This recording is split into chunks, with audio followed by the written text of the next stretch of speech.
Roots Lounge featuring the British Invasion. We got Amen Noir over here. We got Brother Nadu over here. You get me? We're just jamming, waking up. Whoa, someone's woken up a long time. Someone's just waking up. You know what I mean? Same. You know, because yesterday we was at the club. Up in the club. You know what I mean?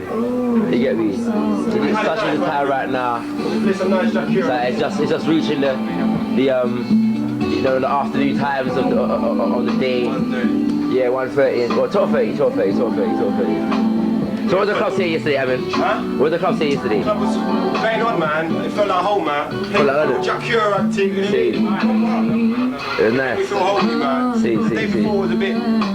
It felt like Ministry of Sound, you know? Okay. Yeah. But it was alright still. It was still alright, but yeah, yesterday was a lot better. By the way, we ain't even filmed Amen since he's been there because the other camera brought down. This is the first shot we're getting of Amen. Yeah, so how does it feel to be in Canada right now in Toronto?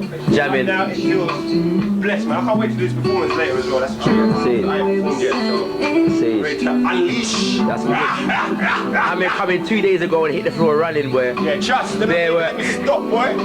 Got to the airport, that right? We got meeting. Hey, where you going, dude? Where you going? Come here. This is the table tennis champion. Yeah, this is the table tennis brother in the place. Lady up inside the place. Thank you. You know what I mean? Thank you. You get me? You seen Lady before, but I want to know, are you looking forward to the performance tonight, Lady? Am I looking forward to what? The show tonight. Oh, of course, absolutely. Yeah. You're definitely going to be there. One of my first shows. So, just for your information, people, Nadu has ditched us on numerous occasions. You know what I'm saying? Like, as I come out to various different things. Yes. So, but we're confident that Nadu's going to reach the show. Oh yeah, absolutely. We're most definitely very confident about that. I'm taping the show, as a matter of fact. You're taping the show for us. So we give thanks for that. Yeah, I might get on stage. See. Possible. By the way, people, Nadu is a fantastic singer. You get me? You know what I mean? Brother can sing. Do something. First, no? You know what I mean? Man, no, I can't. It's him. We'll get him later. Real. You get me? So yeah, we're gonna get him on camera later on, people, singing and thing. Anyway, TuggS is giving me the sign. So yeah, so we gotta leave the house right now. So I'll hand it back at y'all later. Say peace, people. Peace, people. Cameras too. Right now, what we're doing is we're actually gonna film OneNess working out before the big show. Making sure everything working, everything's right. The muscles are tight. This is what performers do. You see, everything's got to be in shape. Mind, body, soul and spirit. Let's go. Hopefully she'll be in the gym. If she's on time. Check. Wait 1 second. Bear with me.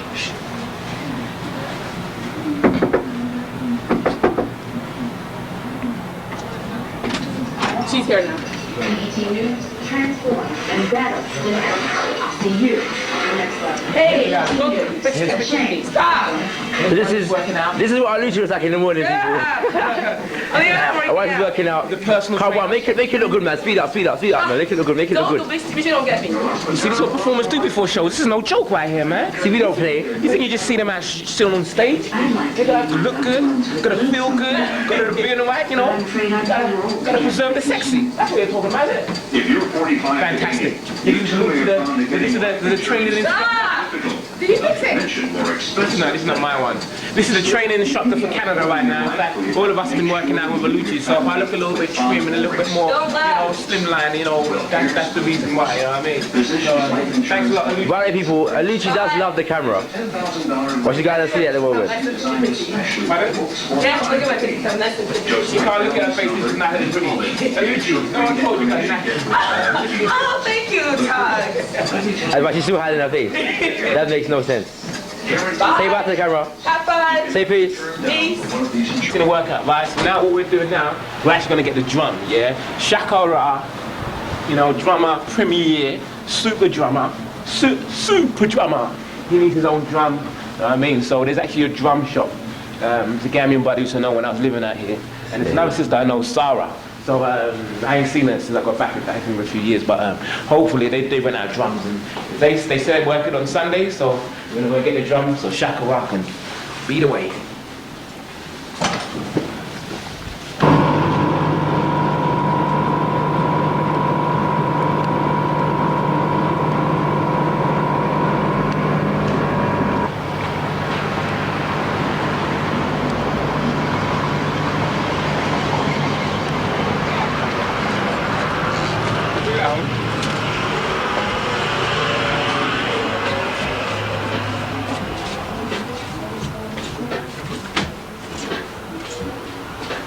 How are you I'm all the doing? better seeing you, love. How you doing? I'm good. It's back to the same, man. How you doing? Good. Good, yeah? I'm just a little dirty and dusty inside. Oh, don't worry, man. Don't worry about that, man. This is Mr. Relax. So right now, I'm looking at this coat. Hey, big hug. The sister in the shop says she might give me a deal on it. Hopefully I can get this coat before I leave. If I get, some funds together. Right now I ain't got the funds to buy it, but hopefully we can get some sales of the urban single that we're selling out here. Big up man like this Cypher. I'm gonna chat to you when you get back so we can record that properly still. You get me? But this coat is doing it right now on a real level. You know what I'm saying? Hopefully I can get the contact for you got this one so we can get it from Mama Africa Culture Shop back home in London, England. You know what I mean? Got some nice little works, waistcoats and other African traditional wear going on over here. Because you don't say there's nothing better than African traditional wear, right? You know what I'm saying? So right now we're in ShakaRa Haven. Because we've got drums all over the place right now. I think these drums are cool still because I want to get them. These drums are sick.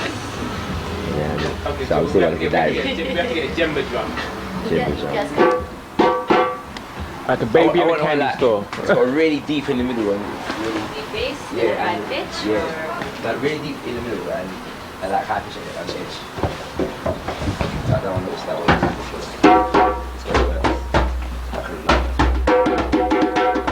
Go on, sister. Oh no, camera!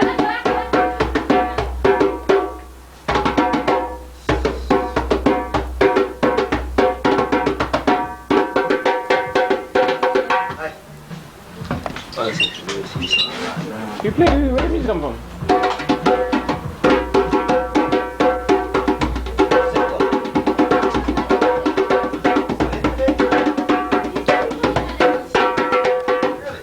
That was to work actually. Yeah.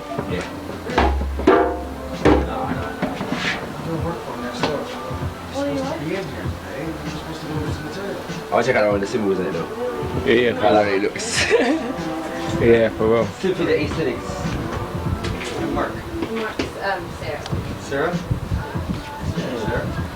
Nice to meet you. Sorry. Gracias. Yeah? There you go. I'll get it. Oh, just give me a second. Yeah.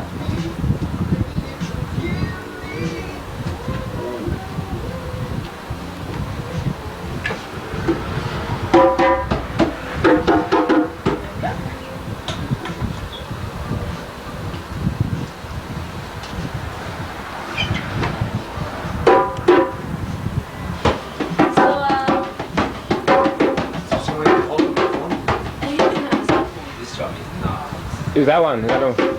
Maybe he wants to go on. Look at that deep bass, man. Well, I've still got some material to work with, but I'm not getting material at the time. He knows how much work that we talked about.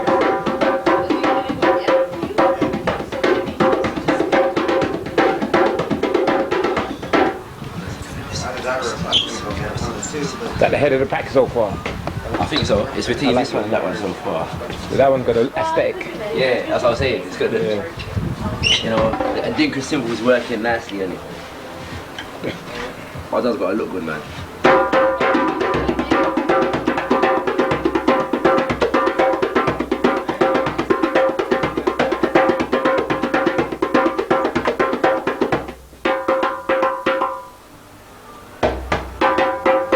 You know where the train is, yeah? Yeah, it's on Bathurst and Bloor. Yeah. Yeah.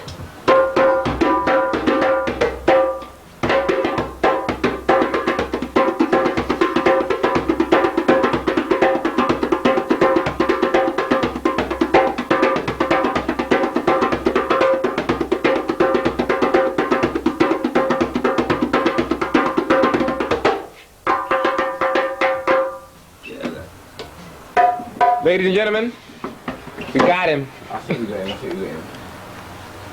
You should let me use on a drum shop, you know. It's gonna take a while. Charlie. Yeah, like OneNess going shopping. Huh? You like OneNess and clothes. ShakaRa and drums are like OneNess and clothes. Oh, boy.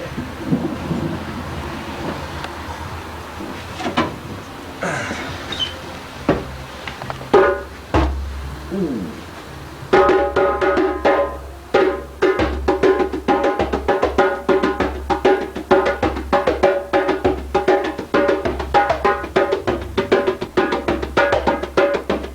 is a nice drum. Let's take this out of there. Alright, let's shoot it between these 3 years so we can make it good. Okay, cool. Sada! Alright, drum number 1, yeah? Drum number 1. Are you started yet? Huh? Oh, drum number 1, okay. Ready? I think that one, you know, I'm checking. I think it's a different one.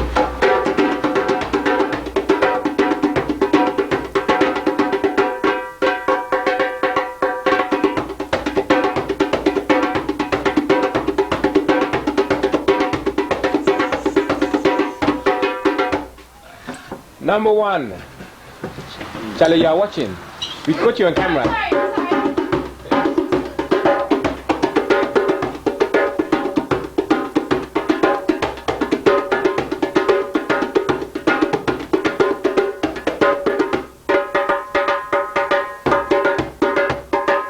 Really and truly, all 3 of these drums together. Number 2.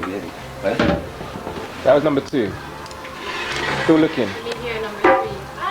I'm not gonna go this one looks anyway. Yeah? This one. You think that one, yeah? I think this one. Which one you think sounds best? Play it again.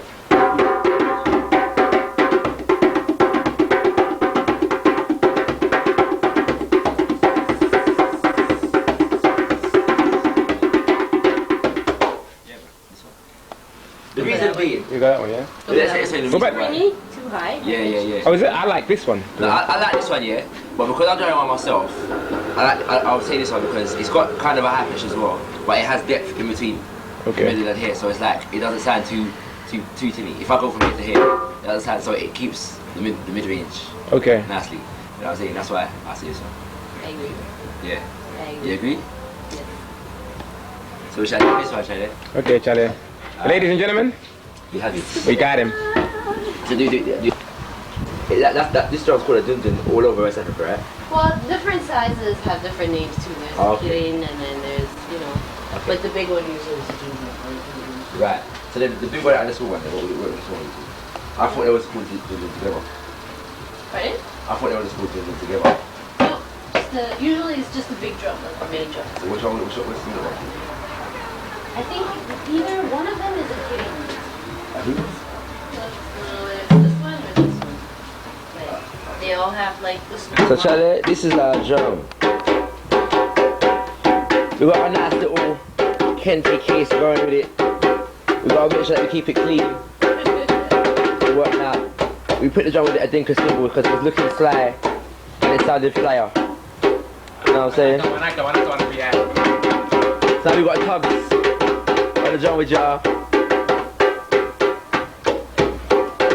Doing his thing on the Jimmy.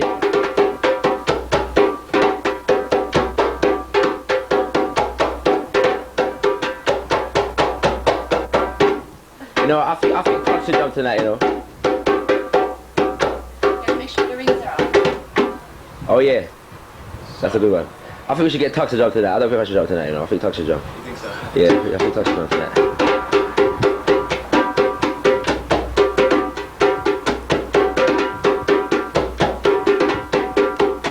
Shall I?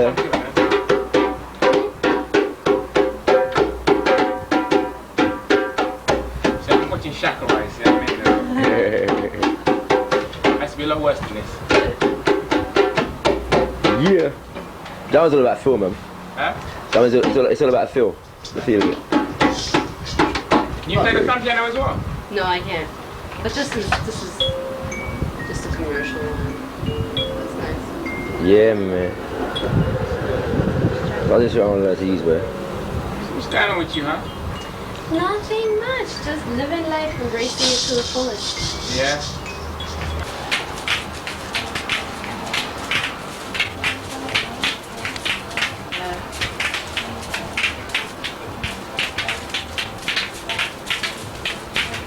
Can't do it anymore.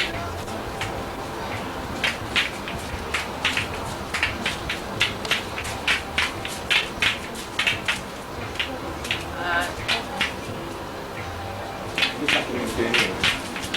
Messed up lipstick. God damn, that was impressive shit.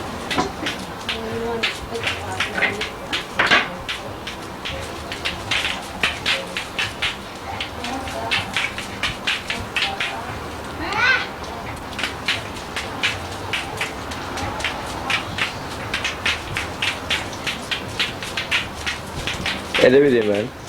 Hey, not even mama, it's not amateur, boy. You can't do it. What are you doing? You can Hey. do all sorts of beats with it eventually. Like,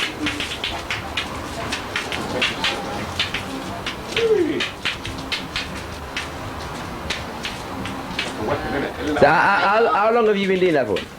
Like, practicing that? in the winter, every time in the winter I practice because in the winter it gets really boring.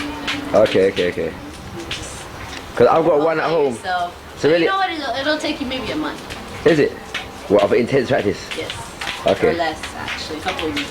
If See. you intense, like if you really practice every day. Yeah. I'd say 2 weeks. Is it? You can do it. Yeah. Okay. So do I need to get two then? Oh yeah. To properly perfect the art? So you gotta practice the other hand, and then you gotta practice it together. Alright. So I'm gonna be back to get another one of those. I've got one already. Let's be going. Yeah, for real. Yes, you gotta come back either way though. Yeah, for real. Bring the drum back. Yeah. That's why you gotta. You guys gotta come back. I want my drum back. You working tomorrow? No, I'm not actually. Man. When again? Sunday. I only work on Sunday. Only work Sundays, yeah? Okay. Had more time I spent all day here, man. We'll hang out, we'll play drums.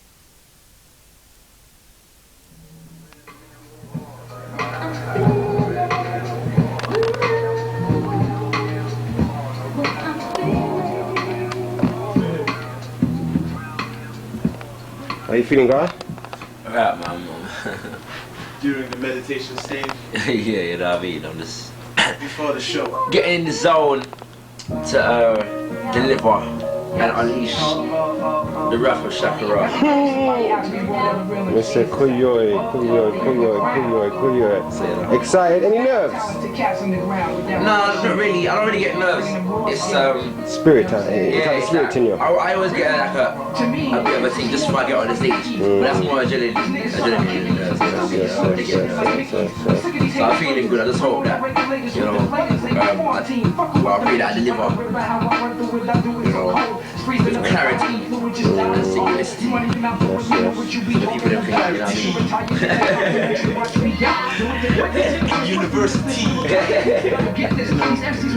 Simplicity of my rhymes. It's gonna happen tonight. That's right. Yeah. That's so right. You know what I mean? What he said, yeah. So I'll just, you know, I feel good. Yeah. It's gonna be a good night. Alright. You saying TuggS? Yes, sir. God damn, man. We out here in T.A.R. How you feeling right now, man? Nah, man, I'm feeling cool, man. I'm feeling cool. I'm kind of relaxed. How's it feel to be home, man? Or to second home, third home? How's it it feel, really man? good, man. Meeting up with everyone, and that's real big. I was hoping they will come out today because I did request that, you know, everyone that I knew come out today. You know what I mean? So I'm hoping that they will come down. And, you know what I mean? They can see what man's been up to over the last few years and whatnot. You know what I mean? Get a look to the rest of the fire poets from the UK as well. You know what I mean? So that'll be good, man. It's gonna be like more like I hope it's gonna be more like a bonding session anyway, man. Go ahead. You know what I mean? With two localities. How do you feel? Do you feel there is a form of pressure on you to say that, you know, people probably know about yourself, but you know, I know very much you've advertised that, yo man, we've got more cats coming from the UK and blah blah blah blah blah. Do you feel there's like an added pressure on you that you almost have to take on board for us to perform to the standards that everyone's probably expecting, seeing you perform as well? So you mean like, do I feel that I need to perform more? No, do you feel there's an added pressure on you in terms of knowing people know of TuggS.T.A.R here, Yeah. and do you feel like, you know, you've obviously let them know there's other UK poets. Do you also have a, what I mean by that is that, do you also have a pressure on you for us to perform? Do you feel like there's added pressure of, I hope that everyone performs to their ability, just so that, you know, it don't look like it's only me that came from the UK and that it wasn't just talk, is there's more to come? Oh, I hear what you're saying, but no, as for that, I don't feel no pressure from that, because I'm fully confident that humans will deliver, because there's not been a time yet where man's ain't delivered. So that's why I didn't understand the question, because I thought it would never even get in my head, really. Okay. I'm really excited for them to see what else that they come, you know what I mean? That you know, whatever they experienced or liked or appreciated from TuggS.T.A.R wasn't an anomaly, you know what I mean? It wasn't one, you know what I mean? There's many of us over here, and I made it a mission when I left that for the last in National Poetry Slam, I said I wasn't going to come back unless there's going to be more UK cats coming back, and this time more of them did, and there's even more to come. I mean, yo, they're going to flip out when they hear Crisis and Davy J, you know what I mean, and Floyd Lau and man like that. So yeah. So no, I don't feel no pressure from that at all, man. Okay. I feel more so hoping that I can deliver. I can deliver, you know what I mean? That I don't think, oh, before TuggS.T.A.R was better before he left, you know what I mean? You know what I mean? So that's interesting as well. That's an interesting thing as well. Maybe certain people, again, who may not have heard you over that period, you know, maybe they will be looking to see, well, you know, what has been put into his game since leaving here, and stuff as well. That's what I was saying, is there almost like an added pressure as well, knowing that. Maybe that latter perspective. And I feel I've definitely become more of a storyteller since leaving here, and. But I just know the best kept set what we got done in London. Once man's have the same idea here, I think that they'll flip out of that. I'm just hoping that a lot of people come, not just my circle of friends, but people just go to the spoken word events, and hopefully that the idea's been sold to them enough where they thought, you know what, let's check out and see what these men are coming with. That's what I really wanted to check out. Their curiosity to see what is it that these poets from UK do. You know what I mean? Yeah, that curiosity I'm hoping will be killed or cured today. That's what I really like. Okay, wicked. Alright, well, we're about an hour and a bit away, you know what I mean? So, no doubt we'll catch up. How you feeling, B? Oh, man. I'm feeling, I mean, like, you and I can't even see him. You know, you and that camera. Come here, man. Is that real? You can't even see me now. All of a sudden the camera ain't working for real. Yeah, that's a lot better. Yeah, I feel the Sunday side as well, man. Yeah. Yeah, I feel Do you feel settled, or you wish you had more time just to get acclimatized more to the Canadian? I don't know. The truth is, I think in a way I'm at an advantage of. I feel like this would be my first expression, you know what I mean? This would be my first time, so usually you've got that rawness, you know what I mean, and that venom when you tell them. So in a way I kind of feel like I'm kind of blessed to have come later and, you know, just really be able to just do what I need to do, and then from there it will probably evolve. I don't know, I'm interested because obviously I haven't seen the scene, and that usually says a lot to me. A lot of times when I go to places, once I see the environment, that usually says to myself, right, do I need to really hype myself up to do this? Is it like it's not that many people there and I really need to motivate myself to perform, or is it like, oh, there's a good vibe here and now the pressure's on me to really draw out the best in me? So I really can't wait to get there and see what it is. So I don't feel that I think even what ShakaRa said is not, when I get there and I see the environment, I think that will be when I determine how I'm going to feel, and then it will be a matter of me then channeling whatever feelings I have into that performance and presentation, man. But I feel good, man. I just want to be in that environment. Since being here, what we've been doing is raving and all, you know what I mean? But that's been good. That's been good though as well, you know, the fact that as soon as I landed, we've got on and done stuff, man. I think that was a definite benefit, and just the people that have been around have kind of shown an interest already. So I just can't wait, man. Truth be told, I just can't wait to get there and then do that. I'm also interested to see how I adapt to the second piece that I'm doing, because I still ain't properly got it, and whenever I fall off the balcony.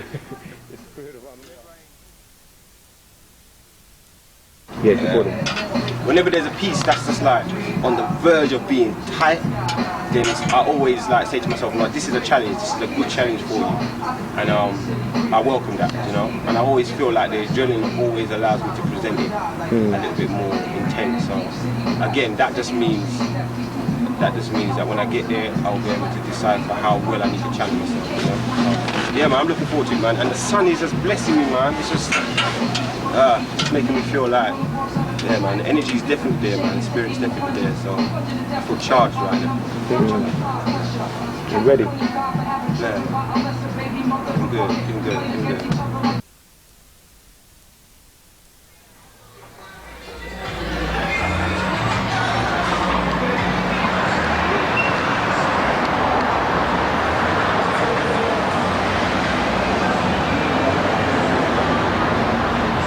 Train.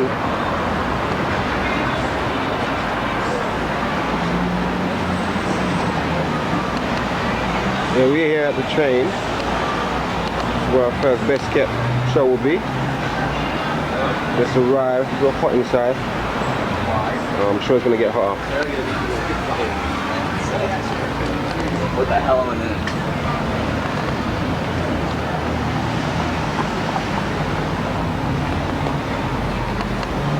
Got Nedu out here getting his munch on.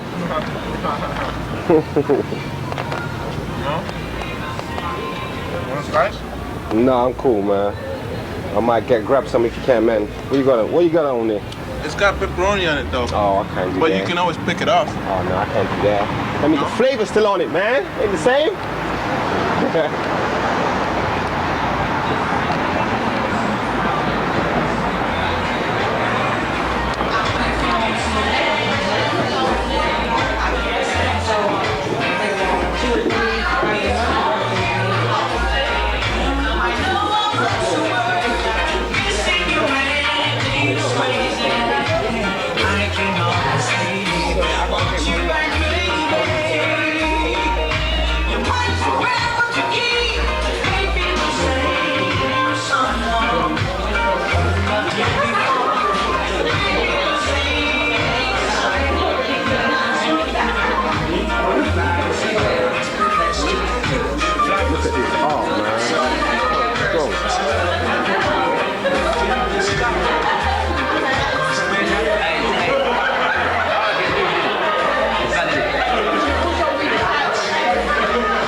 Kisses we never find.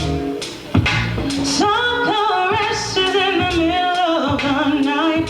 What he gives to me allows me to say that I'm grateful for the blessings he's allowed mine eyes to see. This man, he's a man of my dreams. This man, what he does for me. He believes in me and trusts in me. This man, do you know him? Thanks to Gino. I don't even know. Thank you very much. Thank you. Will it be really naive for me to admit that I don't know whose beat I just sang that thing on? Whose beat is that? Get out. No, I have to give him a phone call. I can't let him know I'm on the man's beat and not. Okay. Well, it's dope. What we just did is I told him I knew I wanted to sing this idea. And Hajil is just in sync with me when I say what kind of sound I need. And he pulled that up, and I just gave you a preview of a song that I'm working on. So it's not even finished being written yet. It's called This Man. Thank you. This Man. And that was perfect. So maybe I need to. We'll talk about it. Good evening, everybody. My name is Lorraine Reed. I'm representing Up From the Roots along with Hajil, who has been DJing some beautiful reggae this evening. Thank you. I know, but really, you were kind of rinsing it still.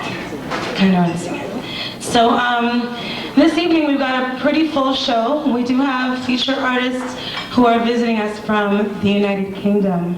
We have 4 powerful.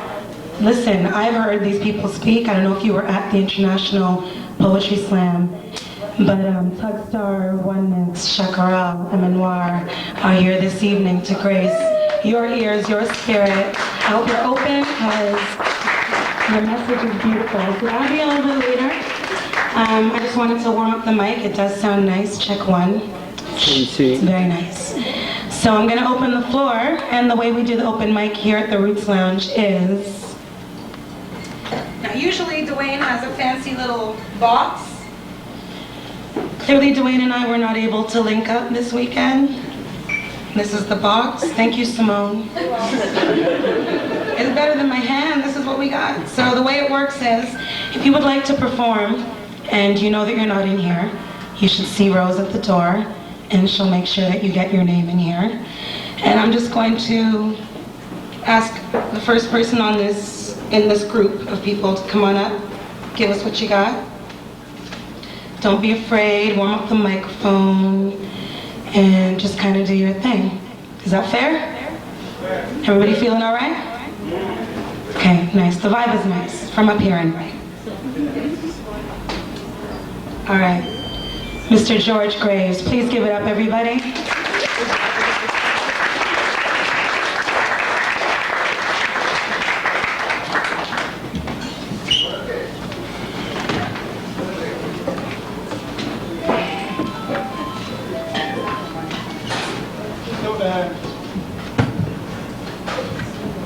My poems are a little bit depressing.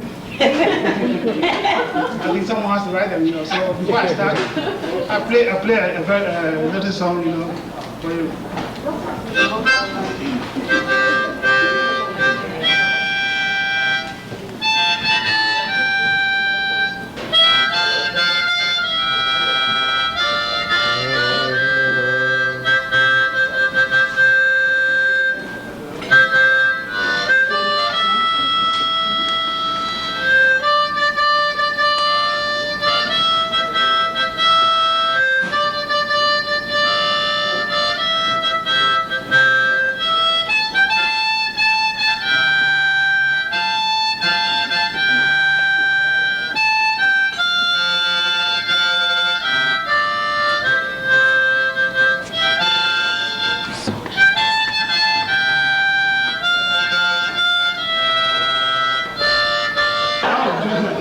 Okay, you know what? The reason is that I'll give you only one excuse.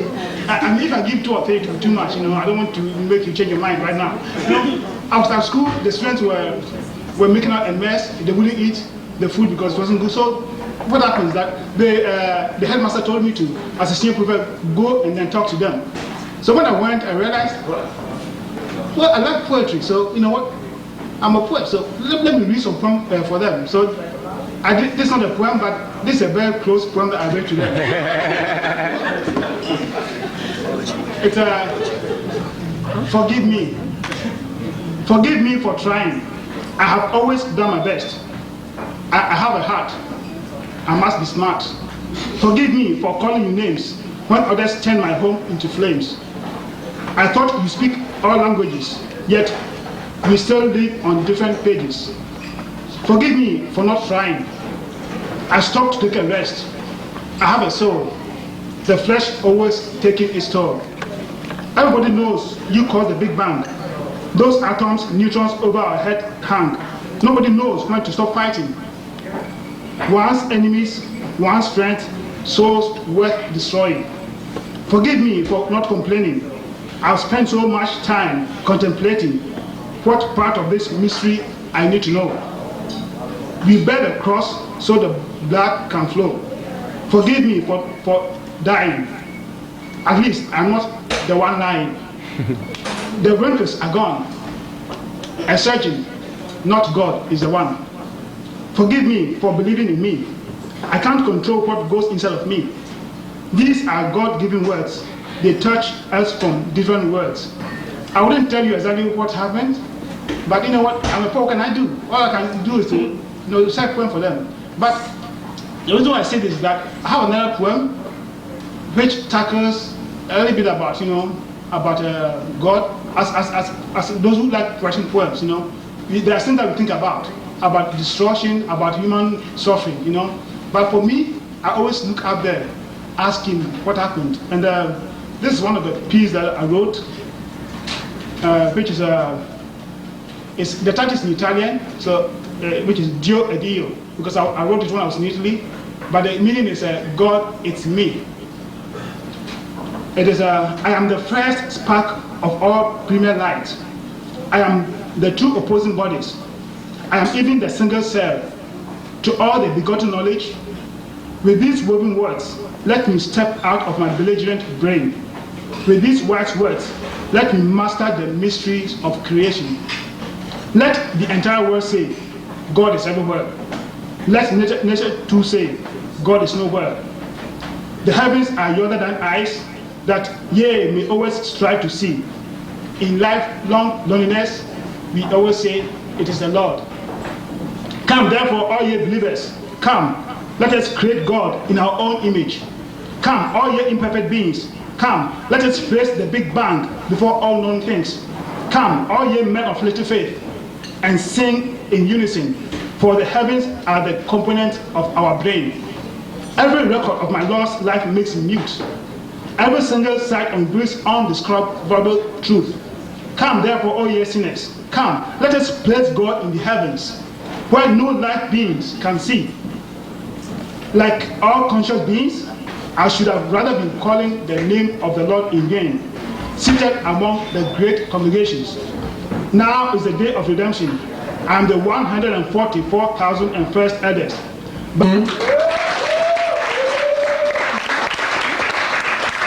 I got a blurb after that. Yep. Okay. Yes, you do. In April, I had an amazing opportunity to travel to England, and I met some really cool people. And I've been inspired by the best kept secret people that are here tonight from the UK, over there. I'm in the art of storytelling, but a lot of that, and I decided to write some stories myself. And this one's about if I had Superman powers. I would like, if you could, to close your eyes when I tell the story.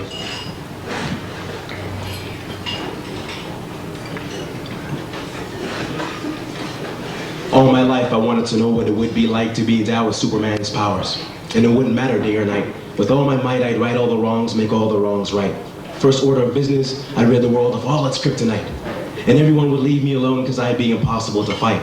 And I have to save the original Superman, of course, playing on that polo course, catch him before he fell off that horse. I'd be a champion for the season and the weekend, ticker tape parades, people screaming, ah! And millions more would flood the streets, and I'd be a hero all week for the weak and the meek, and I'd take rest on the weekends. But every Monday, I'd don my super suit, no cape, fly around the world so fast, reverse the hands of time, and it'd be just like rewinding a tape.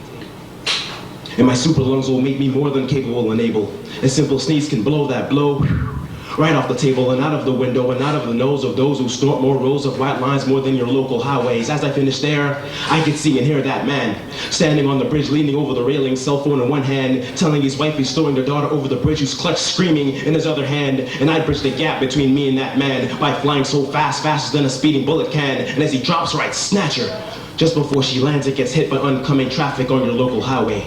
As we fly away, wipe the tears from her eyes away. Help her find a way, she says, thank you for rescuing me. And I'd be saving people right here in the T.A.R, the capital of the screw face, where they send to your way while you're on your two-way. Where a human life is cheap like Toonie Tuesdays, where they don't think that a human life is priceless. This is where I have all you men to pause. Like a midlife crisis for our children. One of life's wonders, about to catch bullets fired by some gun runners. #1 stunners or some mother's blunders. Super hearing, I can hear them singing their chants, rolling up weed before they roll up in the house party, hardly there to square dance. And I'd be in the right position to ruin their plans, to put more holes in your face than SpongeBob SquarePants. And I'd say, what? You didn't get the memo? I'm strong and mighty. Fly down, catch those bullets with my bare hands. Bullets bounce off, stupid, you can't snipe me. No need to stare, I just give a mere glance. Strike fear in their hearts daily and nightly, and they'll be shaking, quaking in their timberlands. You can't spite me, you can't smite me. You in your pink, black, red, blue, or white tee. Looks like you're wearing your mother's night tee. And they'll be quaking in their timberlands. And I'd say, if you do wrong things, I don't want you to like me. Hey, I know you beat on your wifey, and you didn't give those children a fair chance. See, what happens is, when you start offering our children to balance the scales of justice, Superman might accidentally throw you off the building. And we'd be mothers or babies at hand and would say, Superman, thank you for rescuing me. And from there I have to save the whopping multitudes of addicts. I see through my x-ray vision in the basements and in the attics, and addicts would want my autograph. I'd say I'm Superman, not a superstar, no time for autographs, don't make me laugh. But it's no laughing matter when I work around the clock for people, have no time to stop, walk, and talk to people. Gotta use my heat vision to melt narcotics and needles, find a way to block the people, get away from lots of people converging on me. Just like a flock of seagulls must find a way to stop the people. Because if I can't stop the people, that means that I can't stop a sequel. A new generation of bodily fluid swappers getting high, swapping bodily fluids while they're swapping needles. Contracting HIV. And I'd provide them the serum for AIDS. Yes, and we would fly high in the air, wind blowing in their hair, and they'd look at me and stare, and they wouldn't have a care in the world, and they wouldn't say a word. But the looks on their faces would say, oh, what words need not say. Superman, thank you for rescuing me. If I had Superman powers and I was saving every man, every woman, every boy and girl, sooner or later I'd realize that I'd be the loneliest man in the world, and I'd fly away, sit on a fat part of the CN Tower, sad and weary, confused about what to do. And the wind would be talking to me, and she'd ask me, Superman, wouldn't it be nice if somebody rescued you? Big.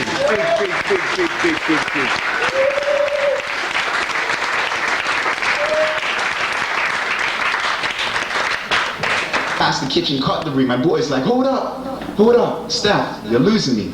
I said I have no time to explain. Hold on tight, my words paint pictures that life cannot frame, cause I cast dreams like Sega in the Aisha freeze frame, and as fast as that, I knew I must. And we drank from the cup that Luke and John handed me. I tell you the truth, one of you here will betray me. I tell you the truth, one of you here will betray me. As he washes our feet, the King, the Almighty, stand in front of me, and I turn to my boy like, you see?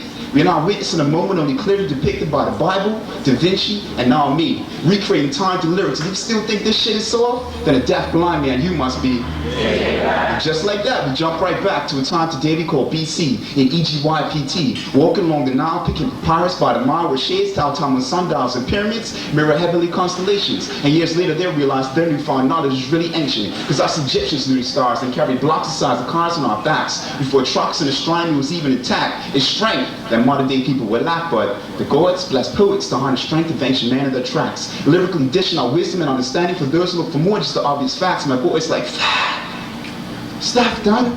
That shit's deep. Maybe I should try writing some poetry, because poets seem to know it all. I just have innocent now, but it's not at all. We're just able to express ourselves in ways others don't think. Use a third eye that others don't even blink. Give you the understanding of life in one speech and reach those think poets are soft and are weak. And then change your minds like it yours. Now, boys, it's your turn to teach.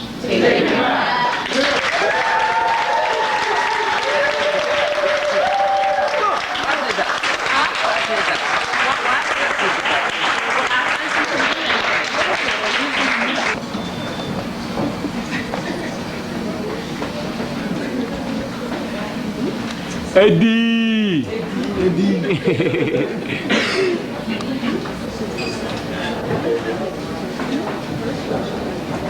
How's everybody doing? Everybody cool? Alright. I got 2 new pieces and they're straight off the press. So one I just finished this morning. The other one I was just tweaking before I got here. So I'm just gonna go through it really fast and get on to the best kept secret, because that's gonna be hot. Alright. Okay. This first one is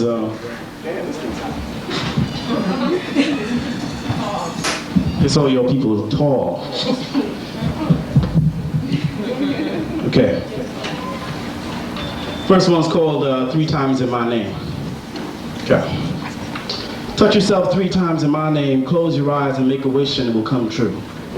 Early morning texts, lunchtime emails, late night phone calls. I fell asleep with the phone, but I woke up with you on my mind. And I admit that you weren't the first thing on my mind, but the last thought standing on my mind as the other thoughts went and laid themselves dormant in my mind. And I fingered these words in hope that you would spread them over the screen. Engaged in one of my lyrical erotic rendezvous, I pictured you slipping your fingers into the waist of your skirt. Let me stop. I admit, I'm a flirt. As a private email from me ain't the thing to read at work, and you have that feminine advantage that if you don't tell, I'd have to guess. But I do want you to fantasize about what I could do to you if my words alone could make you wet. Let there be the danger of your boss passing by as you read about me making spirals with my tongue between your thighs, and if I make you wet, just say yes. If I make you wet, I feel blessed. Let me know about the naughty things you want to engage in under your office desk. Then call me, email me, text me, confess whatever you need to me. Then say 3 Hail Eddies, touch yourself numerous times, times 3, until the moment of me and your mind becomes your happy place. Not knowing what you do to me, I've been a fan since I saw you in the lobby. I feel like I've known you forever, but we both look for love in the wrong places. But wherever those places are, I want to meet you there and love you right. Let me get that tension out your neck, your back. I'm not a doctor, but if you ask me in a real sexy voice, I will play one because I'm accommodating like that. Original one! In the morning, take my 2 Dr. Phil's advice. 1, don't look for love, let it find you. 2, when it does, be wise enough to let it embrace you. I heard that the best sex is make-up sex, but I don't want in my mind to make up sex with you. I want to tap my memory banks and make withdrawals that are true. I want to be responsible for the puddles between your thighs and then drown in those puddles and then have you give me mouth to mouth so I can be revived. Hey, Charlie!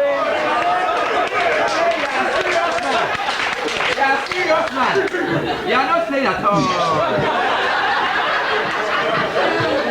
Or it's your sundress wearing day, a sunny no panties come out of the rain type day, not a Sunday but the first day, a long wet weekend ending in a manic Monday, a TGIF day, a fun day, an acoustic train studio tuning Tuesday, a hump day, a tortured soul Thursday, a second week of every other type month day, a role playing you've been a naughty girl, heads down bottoms up type day, won't you put it in your mouth, don't have to ask you twice type day, but nobody has to know what goes on behind closed doors, because this is just between me and you. Sweet and twice as addictive. But looking forward to whatever happens when you're ready. Because may your sexual fantasies of today be true of our sexual realities of tomorrow. Touch yourself 3 times in my name. Close your eyes. Wish, and I will come to you. Original one!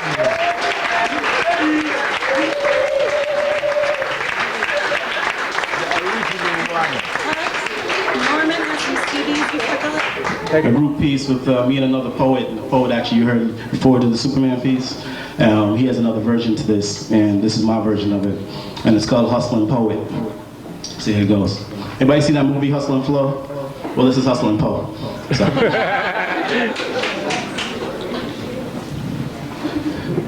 I said it's hard out here for a poet, and I know most of y'all don't know it, but I'm poet with an E and a T. Got all these lyrics that are coming out of me. I gotta feed my family from the fruits of this poet tree. Break, dancing, beatboxing, spitting rhymes on street corners since I was yay high. How long was it before you was a gleam in your daddy's eye? But now I'm sitting here with tears in my eyes, knowing that she's right and I don't have a damn thing to say. See, rent's due, baby needs new shoes, and daddy ain't got paid. Close friends are wondering, is Eddie okay? Because he's usually all jokes. But I don't have a smile on my face today. Ain't a damn thing funny in this land of maple syrup and loonies when you got a family to feed and you ain't got no loonies. But don't be fooled if you do see a smile. I'm upset, and you don't know how much restraint is taking me from not putting my hands around someone's neck. But I've moved from those street corners, rocking little clubs to concert halls to stadiums. I've been in movies, TV, and radio, 3 minutes of fame and 12 minutes to go. And the word is, I'm a poetic superstar. But every poem that I write, it feels like the Spirit's writing through me. Every time I step to this mic, I'm sharing my soul, and I'm hoping that I can touch yours inadvertently.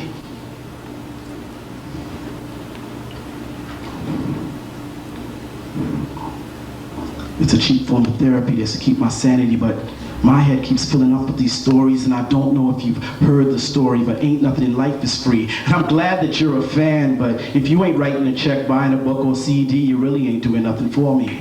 Little pats on my back about how you likes my act, now that'd be cool if I was 3.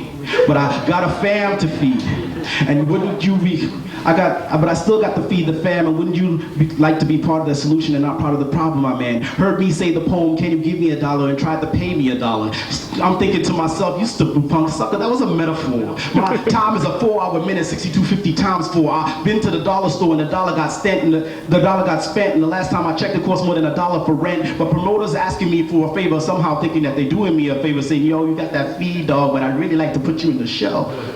But I heard about your last one and your punk ass can't promote. Only people in attendance was your friends and family of the performers in the show, and as soon as they got off stage, it was like, yo, I got to go, but I don't want to start no drama. Why don't you go explain flavors to my baby mama?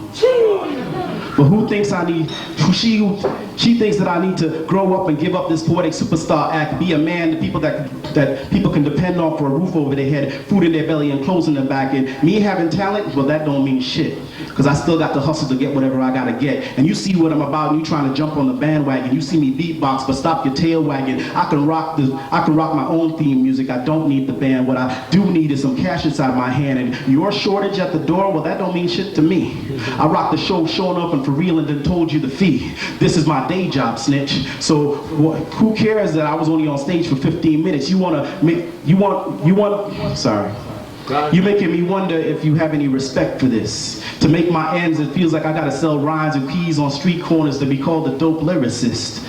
Against all odds, I've mastered the craft, writing performance, and now it's time to check the math. I'm a hustling poet, a griot of the neo-century. You're getting caught up in the pole, but not reading the lines between the fields of these trees. But ain't no sin in wanting to eat the fruits from this poetry. In my heart, you know it's true. And whatever you think about me will probably says more about you, but check what I'm spitting, hear me now and listen to me later. Eddie, the original one, that's my name, so just go on, player, knowing that she's right and I don't have a damn thing to say. It's a hustle, cause rent's due, baby needs new shoes, and daddy ain't got paid. But it's hard out here for a poet, and I know most of y'all don't know it, but I'm Poe with the E and a T. Got all these lyrics that are coming out of me. I gotta feed my family from the fruits of this poetry. And I don't know if you've heard the story, but ain't nothing in life is free.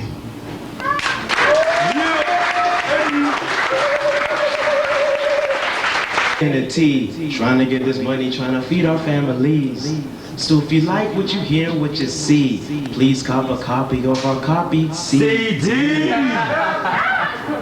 I'm a hustler, I'm a hustler, homie. If I'm performing, means you got some cash bucks for me, homie. Don't get yourself in a position where you have to owe me. Give it up, or you might fight the black tie domi. Cause I'm hungry for food, and I'm hungry for poetry. Eat fruit from the poetry. Now, I wanna see some fruit from this poetry. And what some poets need to do is to stop the nonsense, cause we really need some unity to get some corporate sponsors. And just because you're conscious doesn't mean that you have a conscience. And all I hear is Leviathan, why you gotta be so negative? Excuse me, but I'm very positive that your perspective lacks color like a negative. You haven't a clue and need to get the picture. If I needed more exposure, I take my own pictures. Develop my craft daily, every hour on the hour. I spit poems when I sleep, on the streets, when I eat, on the creep, and even in the shower. And bearing my soul like this means that I can't be a coward. This poetry hustles for real. Therefore, I'm not playing a role like Terrence Howard. I'm a hustler. I'm a hustling poet, and you can find me hustling merchandise on your doorstep. Been halfway around the world and back again. Got a CD, and A&R still haven't opened the doors yet. Maybe it's because of the boundaries that I overstep. Or maybe it's because I say we don't love ourselves and give each other no respect. Or maybe it's because I address people who are Cleopatra pendants who don't even know about Hotep. Or maybe it's because they know that you're addicted to no message music and they don't want poetry to be your opiate. But it ain't over yet. Because I supply the verbal kicks to the gonads. We got my own people asking me if my ankh is a symbol for the artist formerly known as. What's going on with our beautiful black people? We make money illegal, the force we use is lethal. We're coming for our people, to put two in our people. Yes, we are black and beautiful, but it is universal. The black is deemed as the epitome of evil, causing in the people looking like dummies and weasels. Few rotten people make them scorn all of us like measles. What's going on with our beautiful black people? That's all I'm asking. If flip-flop, I mean hip-hop, is giving you a headache, then poetry will be your aspirin. All this talk about all this talk about turning people into bedwetters, all this talk about being a trendsetter when you're just a chameleon rapper who blends better. I'm cold like Ice Cube and I push rhymes like weight. My loose lips will sink ships, you just wait. I edutain when I move my lips, so I'm not here to make you move your hips. Like crack and black and Latino communities outslip, then it'll be game over, just like Little Flip.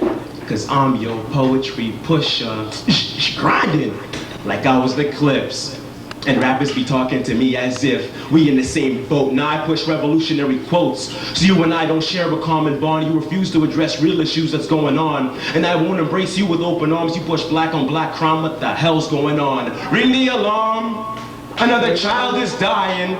No, wait, innocent children being fired upon. Like that little girl who got shot in her eye on the bus and a 4-year-old boy shot 4 times named Shaquan. They were blessed and life for them still goes on. And this poetry hustle still goes on. One day Eddie, the original one, offered me raisin bread. No thanks, but no thanks. Dazed and amazed I said, we need to start a poet society charity to start raising bread. With our lack of unity, we'd have a better chance of raising dead. The elder said, Leviathan, you've paid your dues and propers. Gave me the tools, challenged me to use them proper. Now I challenge you to find a poet who ain't hustling. You'd have a better chance of finding Jimmy Hoffa. You know it's hard out here for a poet, and I know a lot of y'all don't know it. You see, we're a poet with an E and a T, trying to give his money, trying to feed our families. So if you like what you hear, what you see, please cop a copy of our copy CDs.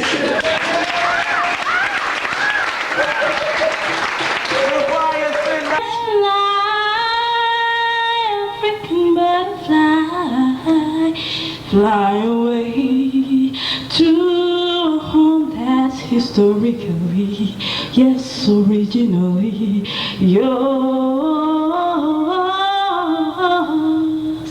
Mama Africa, Mama Africa, hear your children singing, yes, hear your children singing to the South African beat and the highlands of Ethiopia. Yes, the river that goes from Egypt to Sudan, yeah, and the drums of Congo. Yes, sing Mother Africa, fly, fly, African butterfly. The weather will dance and soon it will rain. Yes, your flowers will bloom and this time it is to stay. Yeah. Fly, fly, African butterfly, fly away to a country that's historically, yes, originally yours. Fly. Thank you.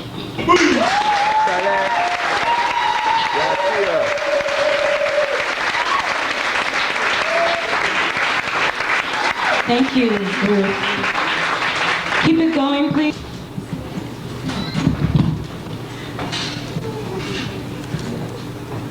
Peace. Peace. If anybody wants war, they can say that too, so I'm going to say one more time. Peace. In the Asian tradition from Kemet, we say Hotep. Hotep. Which is the definition of peace as well. Hotep. Hotep. Yeah, I'm coming with peace. I got pieces too, so we're about to drop the thesis right now. My name is I'm Blind. I got a play which I wrote, which is playing next week Saturday. If you want to talk about it, it's a fundraiser for an African-centered school. Talk to me a little later. This piece is called One Time Earth. One time Earth, divine at birth, so the time passed into our present. Of our presence they fear, because they became fair by fearing what was always out there. Their black hole was nada but the gnats in our hair. And I am here cause the ancestors told me to come. I once was one until my parents attracted me black back to come. So that I would become of flesh and matter, but not bounded to it. See, it does not matter that the past came before the present, because we are living proof of Tahuti's divine truth, to make lies not take fruit in the minds of the youth, who themselves are not as young as you might think, masturbating your mind till the intellectual brink of an inconsequential stink.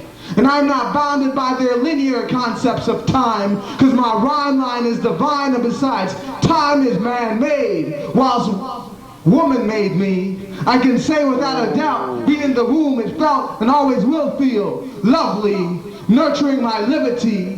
I lived before and now I'm living some more. They can't stop us living. They so shyesty is nothing but a detour, which will soon become obscure. And that obscurity is me. See, I be their destiny. They be running in fear incessantly, but I will be their negative ozone deficiency. I will be the fire cleansing all impurities. So incense me on your altar of altered consciousness, and don't be afraid to call on Goddess, because she doesn't second guess, and all she needs to do is bless. So bless yourselves and your children before a pedophile priest tries to do so, and sow your embroidery in the patents of our ancestry that existed not only in antiquity, but whisper in your ears every day, metaphysically, that it is quarter past their story.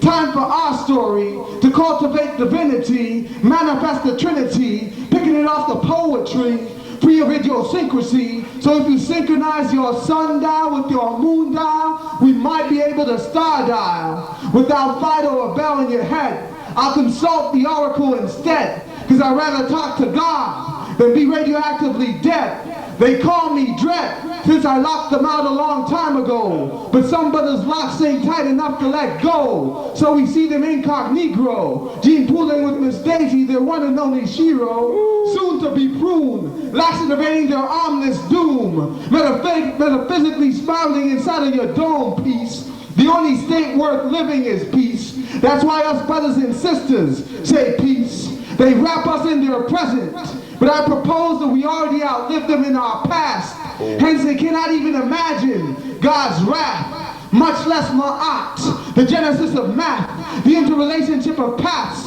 in a psychotic pathology, patronizing us into passivity with that riddling substitute that they call TV. So light, camera, action me, and let me tell truth to your vision. The only reason you believe they're lies is because you failed to do your revision. So revisualize, I mean revise, better yet, be wise, because there is no past, present, or future.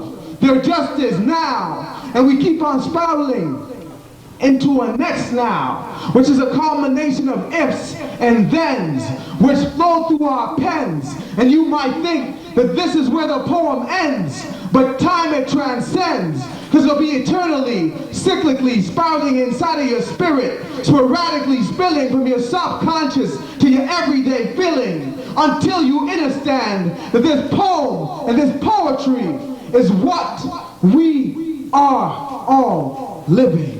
Peace.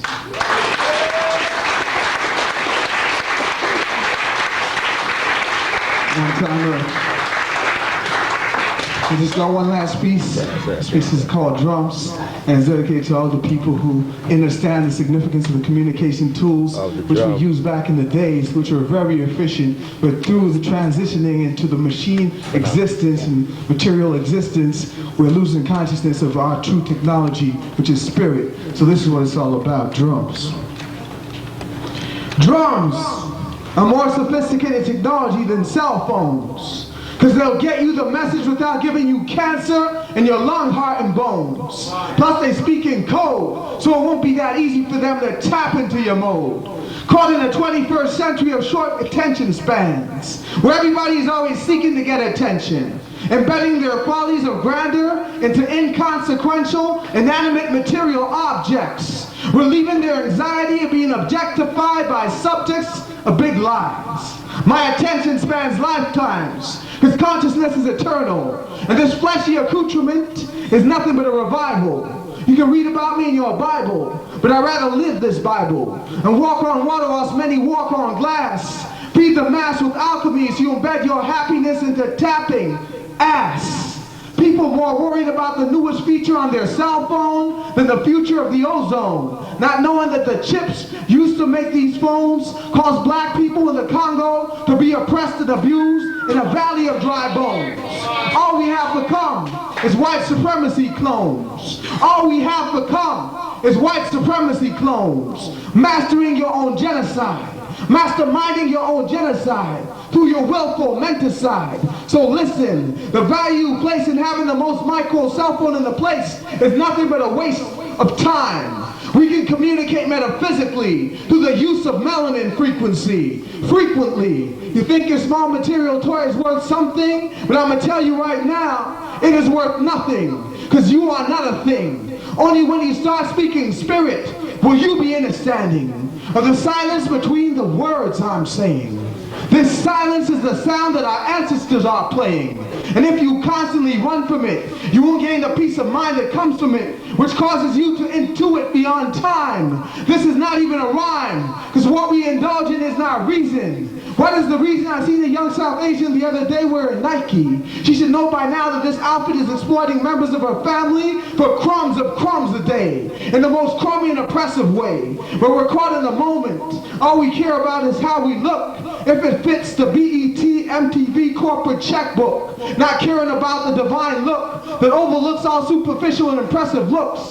So look into internals instead of externals, and you'll be on your way to truth seeing, not truth fleeing into a better lives. To test truth, you need to find something that bears no contradiction beyond time. If so, it'll be in line with the math of Ma'at, which we choose to call Keru. You do not need to be a reflection of this society, your hairdo. This man-made fallacy is based on denial, leading to destruction. They run cars on oil to deplete the earth's combustion, knowing full well that all the fuel we need is in the wind, streams, and sun. They run people on carcass so for them to have short, violent incarnations, daring to tell us that cancer is normal and not a creation of epidemic proportions. All the nutrition that you need grows from the earth, and your long vegetarian digestive system is proof of what that's worth.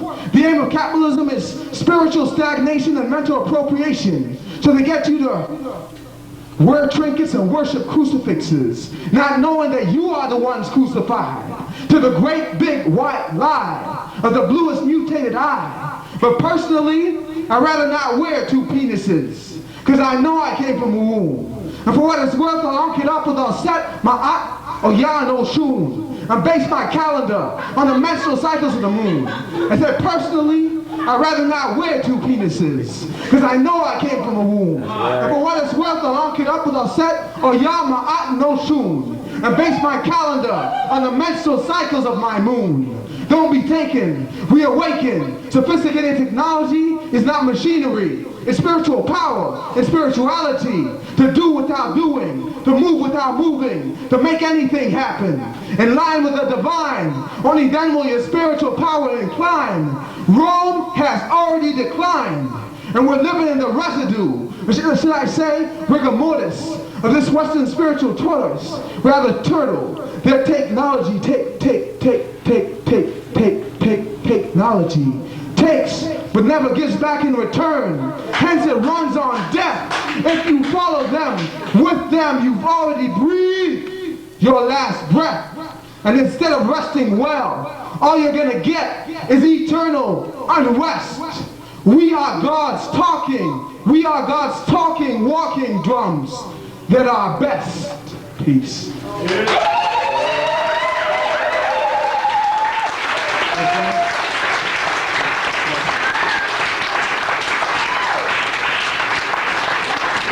I'm not blind. Thank you, I'm blind.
Secret.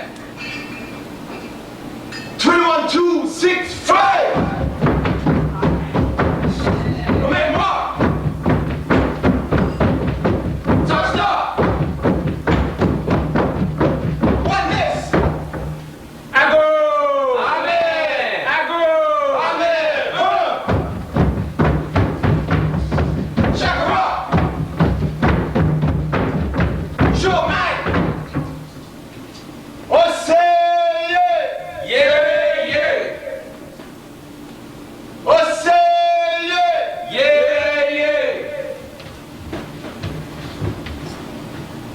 From UK to the TO.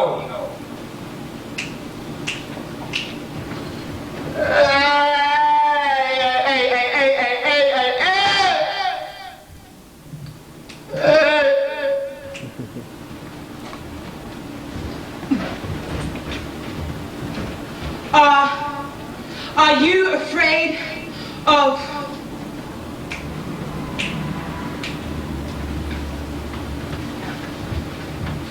I don't write poetry.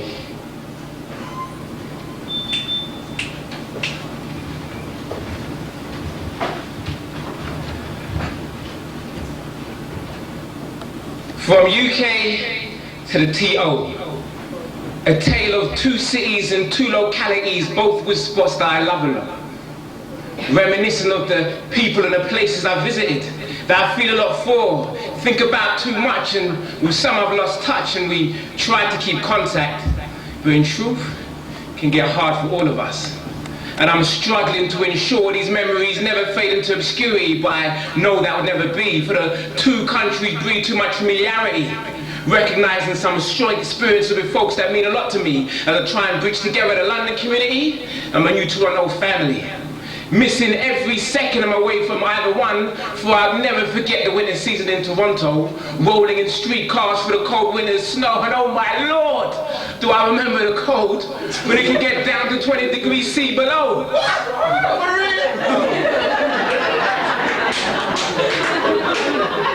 Ain't no joke, brethren. And even with that, I was even lucky. Lucky? Yeah, man, lucky I wasn't residing in Calgary, but still. In London, England, it does get chilly. And it's made even colder for my people showing each other the cold shoulder. Made colder by the maddest mentality in the winter. And to be honest, it gets even colder in the summer. So when it's fog, my vision gets hazy. I want my heart to stay warm, but even I can get cold, drawn to my negative attitudes because of my negative exposure, as I become one man with two personas, one happy bloke and a devil named nigger on my shoulder, where my stairs can be colder than a winter in Manitoba. But I guess that's just the global black street culture for ya, whether it be the London dungeons or the Toronto jungles. So underneath these grey clouds, our vision gets hazy. Trying to trying to keep our bright light from shining. Cause to some, life is strictly meaningless. A set of survival strategies where we're being born killers, raised around dealers, sound effects of sirens imprinted in the minds of the early teens. But it's to be expected when our formative developments are in places renamed Hellstone or Jungle, and this is applicable on worldwide ghettos, on worldwide scales, from Canada to Great Britain, where mothers wonder in contemplation whether they made the right decision many seasons ago, to go across the waters, to escape their own tortures, giving birth to sons and daughters, but they're now forming organizations from Peckham to Jane and Finch, pleading to their children to please stop the violence. And I know you're sick of it, cause I'm bloody sick of it. Falling like leaves on the trees during autumn. Everything around us is falling and falling. For I've been around the world looking for a haven to rest in, but brothers are still liable being shot up in Eglinton or in Brixton. Fallen soldiers for no reason, fallen seeds for no reason, where fallen soldiers are now ready to shed life, shed tears based on meaningful issues like which side of the street they reside, what side of London they're from, what intersection in Toronto they're on. Fallen soldiers for no reason, silent wars for all seasons, where who dares wins and who falls loses, but who the hell is the winner when the rest of us are in despair, praying for change. But nothing stays the same. Everything changes, from Toronto's Caravana to Notting Hill's Carnival, as they persuade us to become a little bit more multicultural. Now that's cool, but there's too much multi, not enough culture. Damn sponsors, they can be bloody money vultures to tell them to come out like white folks in Barbados. Cause sometimes we need to have our own fun, and other times we need to deal with our own problems, because a problematic situation of epic proportions, sometimes I wonder even if God can snatch us out of, because even a scholar's training and education can't help us to what we're facing, whether they attended York University, George Brown, Ryerson or U of T, Oxford, Cambridge, Coventry or LSE. We don't need one degree, we need a full 360, degrees of learning, degrees of fire, hot like summer, spreading light to those who matter, creating backbones in black bones to make our homes safer homes, but instead we just move homes, let our homies face the groans. But I can't blame them. I'm just saying I don't help the situation. Underneath these dark grey clouds, I'm amazed at those that stay sane, looking at our projects or council estates, from Ladbroke Grove to Scarborough, contemplating our ways to escape. But no condition is permanent, and no season lasts a year, and the weather must turn around for the better from here. For even under these dark grey clouds, I'm amazed at those that stay sane. For God knows we've weathered the storm. For even in those cold-hearted days and those cold-hearted ways at the core, warm hearts, because we can't escape the love. And I'm just waiting for us to spring up through the winter and the fall, so we can enjoy and not endure the sunshine and not the frost, so I can see the sunset and I can see the sunrise from the east to the west, the British Isle to the Canadian coast. The seasons are changing, so we can receive the heat and someone else can have the cold. So I pray every day that we pray for a better tomorrow, from the London dungeons to the jungles of the T.O. Oh say yeah, oh say yeah.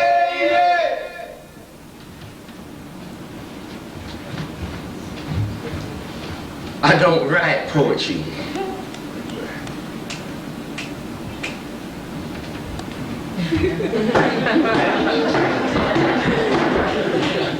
Don't be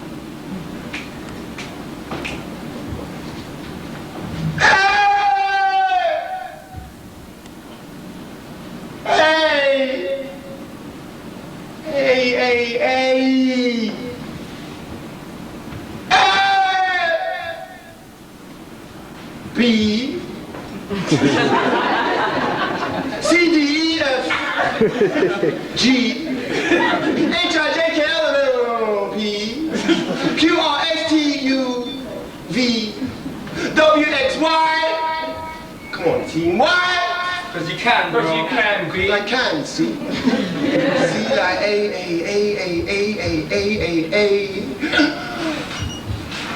Abstention and abandonment of ancestors' aspirations will bring no absolution for the absconded. Away above arbitrary approaches, astronomical amount of architects align African ambience. B.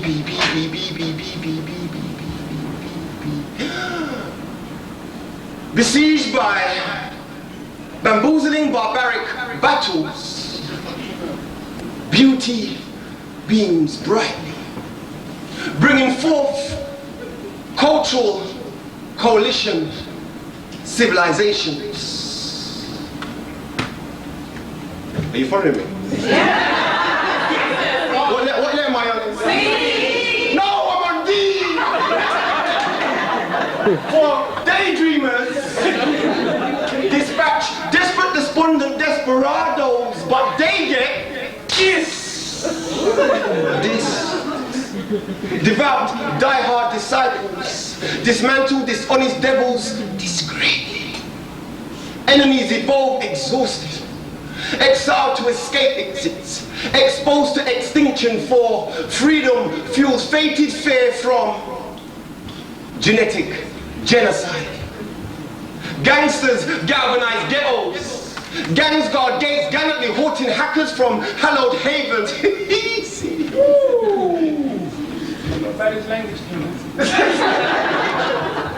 Impossible, I hear you say. But Islam's incredible ideologies ignited ignorant intellects. Just as Jesus' judgment joined Jehovah's judicial justice, jolting jihad, kicking KKK's kingdom kilometers laterally. Lacerating legs, limbs, and liberating lost love and life. My act movements make men more majestic, maneuvering masses through the matrix. Narratives note names, nations and natives, never more nonchalant of nostalgia or obscured by obtruse occurrences. Oh, people.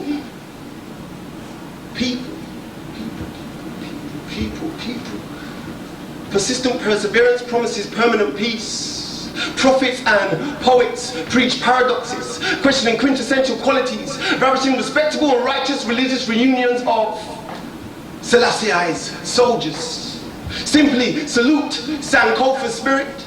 Say, self-seeking shall set salvation sailing. Teach truth through testimonies, therapy, and be uncompromising in unconditional universal union. For valiant vanguards view victorious victories, whilst watchful warriors weaken Western warmongers worldwide.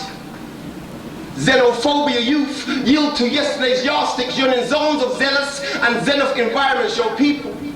That was my A to Z.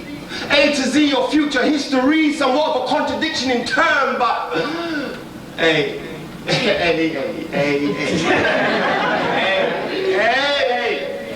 say it! Yeah! Or say it! Yeah! See, I got so much fun when I tell them. I used to get drunk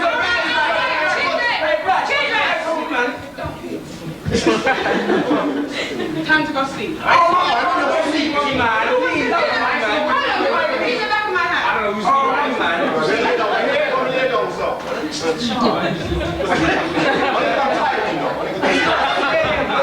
And I'm turning out the lights. No, not the lights. I'll get the dark on me.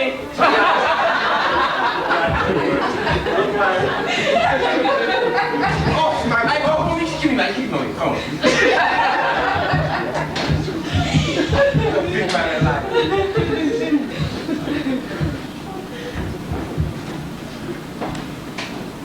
Are you afraid of the darkness?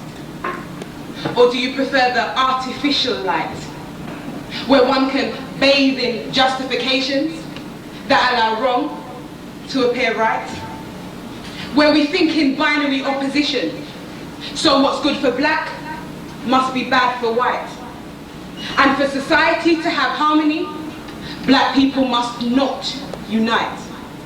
Now don't doubt yourself, you are right. See, my last line was not an oversight. For there are some who think that it's a threat to the human family if black people unite. Now if you are lost by my words, bear with me. For there are many ways to overstand this statement, you see. And the starting point is based upon the objection of the human family. Society. What does society want? Okay, I'll ask a mammoth question. Let me break it down. What do the people in this room want? Do we want positivity or negativity?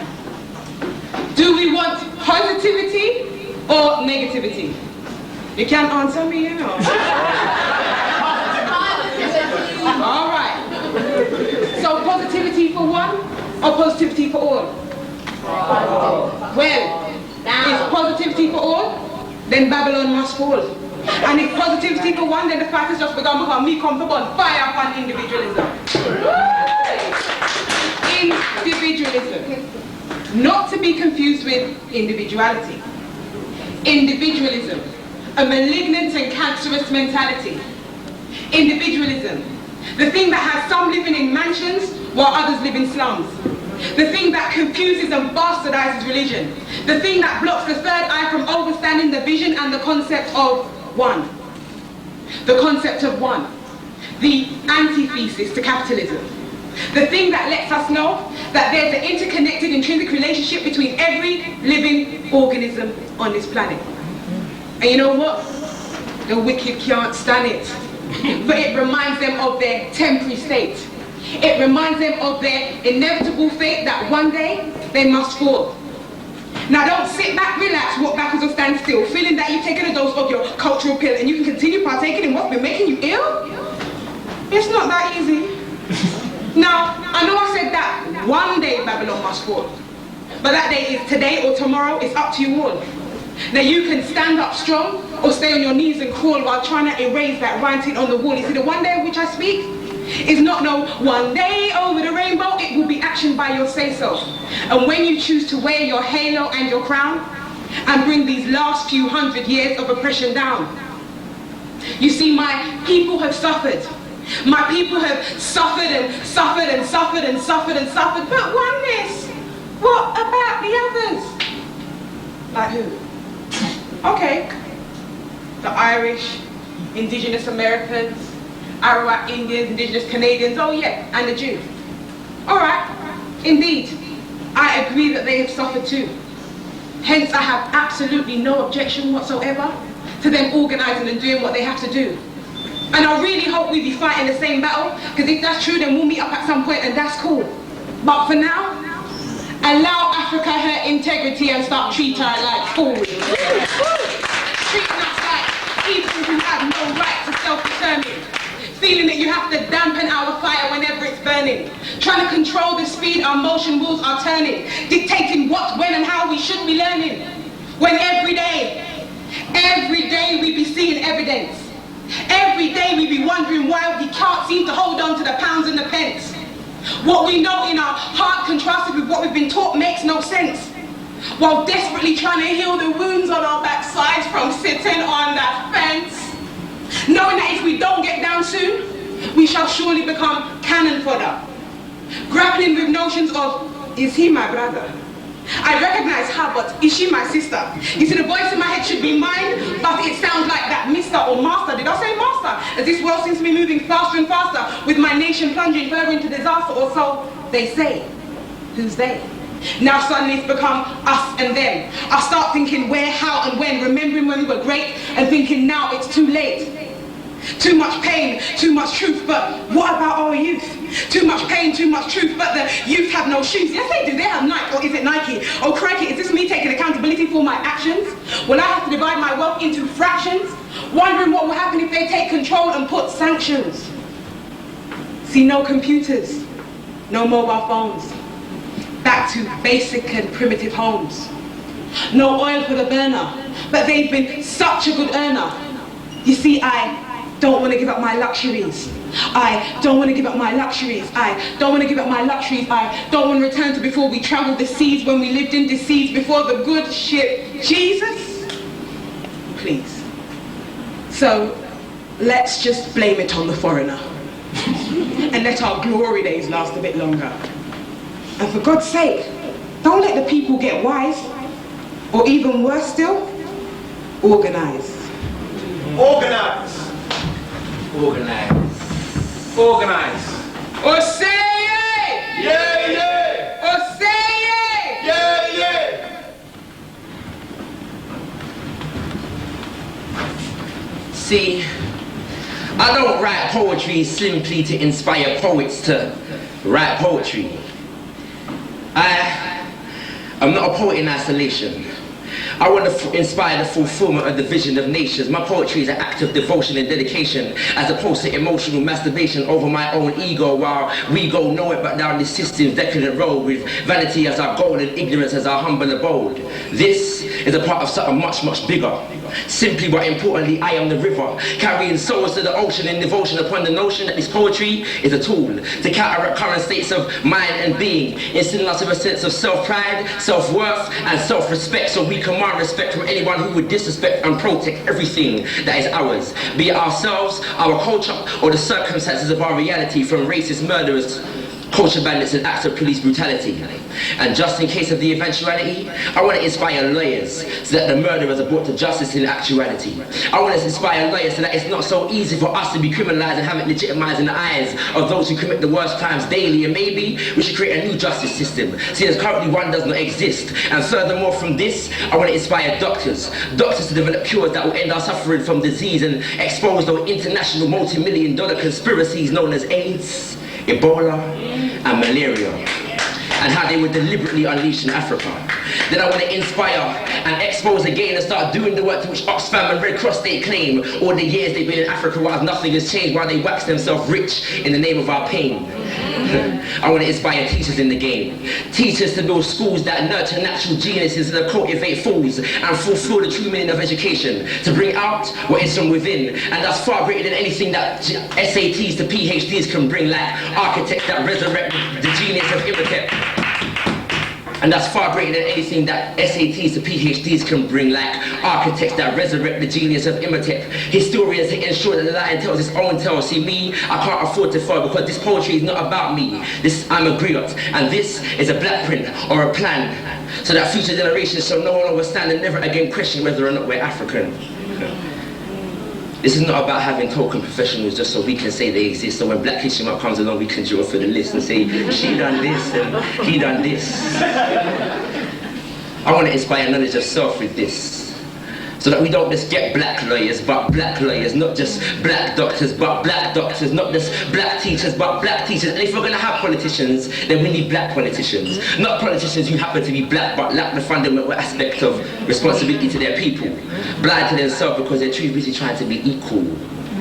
This is about preparation for nation building. These words were never meant to remain stagnant. So for those who say that it's better to do than talk for satisfaction, know that actions only speak louder than words that don't inspire action.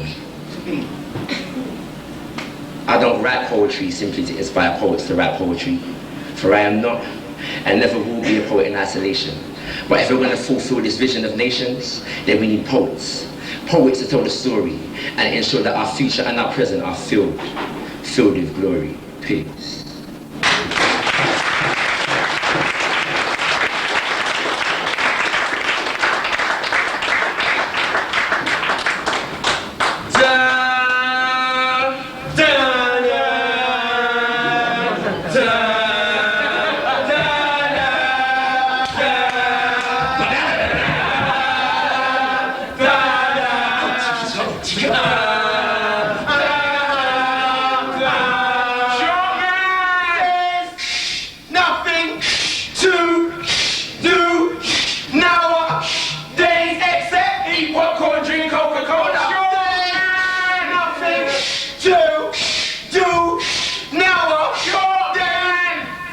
Eat popcorn, drink Coca-Cola.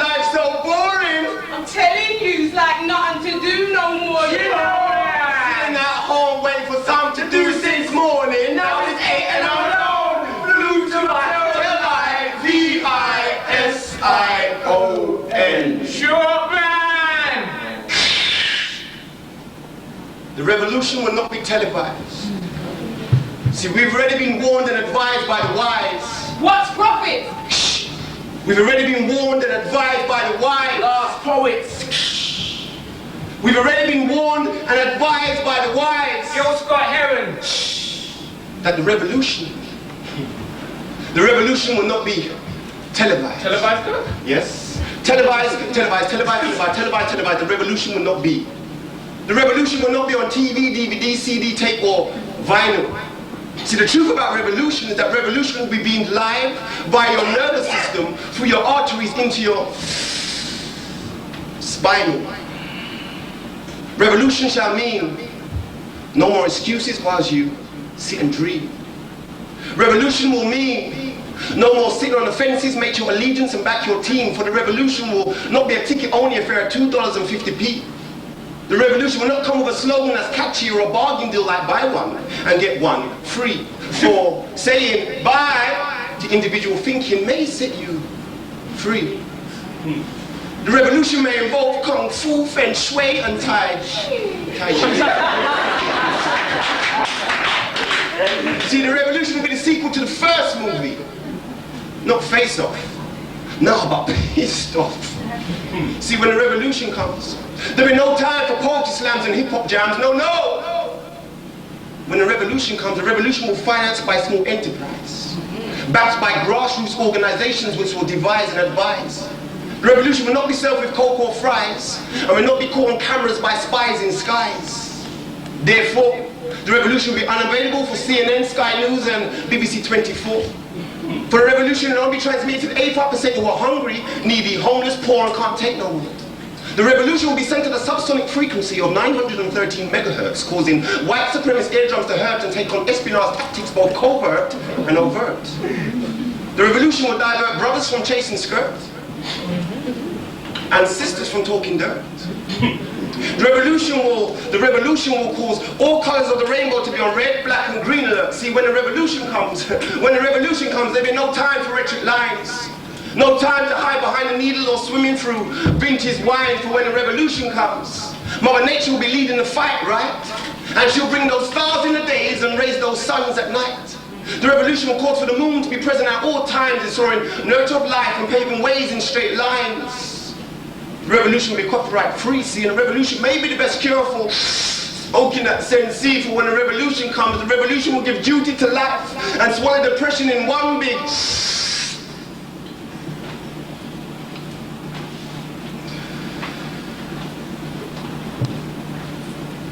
But when the revolution comes,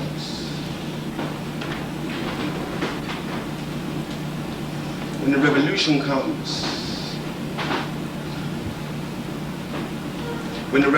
comes, there will be a big squeeze.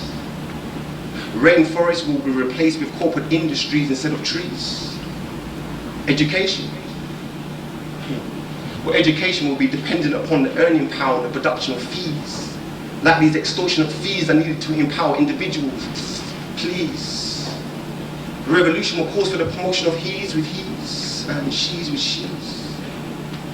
The revolution will cause for man-made illness to become a tactic of war, and the outcome will be the destruction of masses by disease. When the revolution comes, bombs, tanks, fighter planes and guns will finance reserve funds for the elite sons.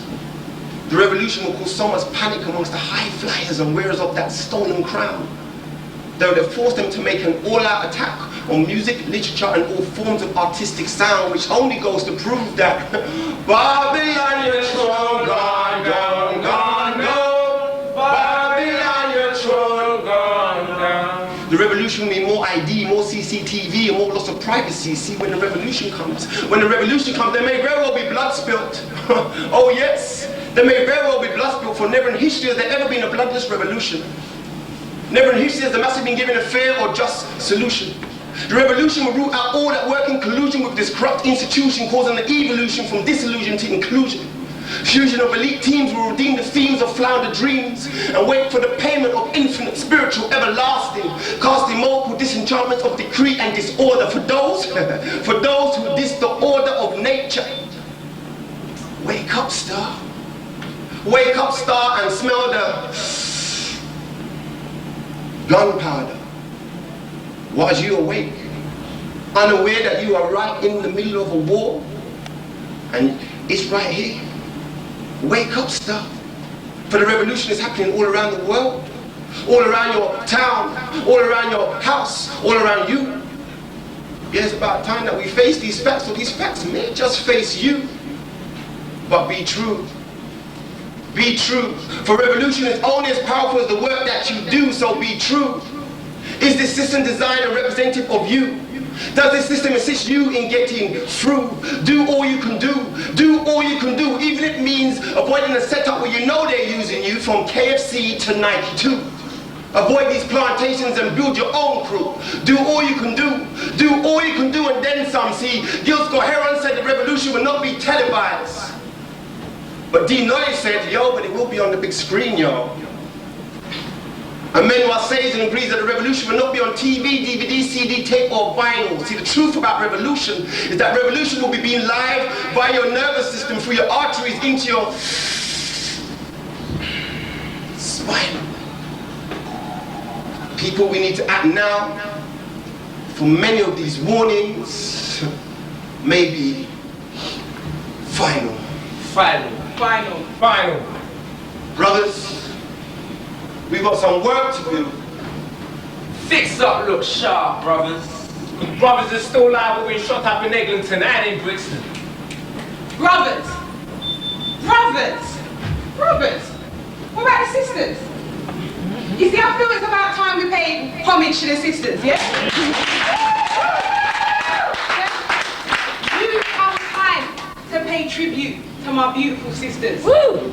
So this right here, right now, is a tribute to my sisters. It's been a long time coming, so don't think that I missed you. To those who walk alone, and those who have made unions with our misters, this one's truly for you. You see, you inspire me, made me who I am, make me aspire to be the higher me. Even those who may try to turn around and run fire upon me, get caught up in moments of jealousy and envy, I forgive, because that you in the past has been me, when I didn't understand the mystery of our greatness, became demon-possessed, not understanding that we have passed every test that humanity has set before us. Kenemet Onket, all praises be due to those she-warriors of the darkest hue, or those blessed with any shade of black. Never shall I disrespect or attack, or run around calling you hoe, even if you walk around looking like J-Lo. You see, I just aspire to inspire growth, to show and let you know that I have traveled back to our wondrous future. So never shall I rebuke you. I just want to get to know you better. You see, this be about more than just gender. We be talking sisterhood, where we forgive the bad and embrace the good. You see, we are first. Yet for this recognition we often thirst, with our uniqueness being called a curse. But no more shit as I spread our spirit with my verse. Remembering when we battled through the worst self-hatred, but always know that in no way are you the lowest of the low, but the highest of the high. Whether you be looking through your first, second or third eye, you see others may try with pure lies them I tell, but we can tell them go to hell, as they inject their lips, hip and batty to make them swear, for trying to test iron nature. Why, they just be looking faker and faker. No, I am not a hater. I am a lover of myself, my sister and my mother. Ma Africa, I, your daughter, on a mission to unite her siblings. Those who are dribbling and those who are limping, sending healing so we can stop revealing and stop selling mama's blessings. Big mama, we, your girl children, feel your pain. You see, the same way you've been treated, we've been treated the same. Providing the world with sustenance, yet always eating late.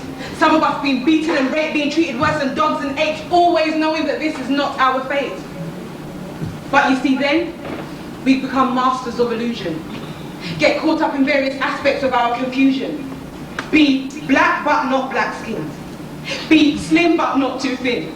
Stick your butt out, hold your stomach in. Come on, black woman, be amazing. Like Grace, or is it Kelly? If you want to get a man like Nelly, don't watch too much telly or you might get a pot belly, and then you have to go to the gym for about. Maybe do Kanye's workout. 1, 2, what did you say? Stressed out. I can't hear you, you're gonna have to shout. Angry black woman, please calm down.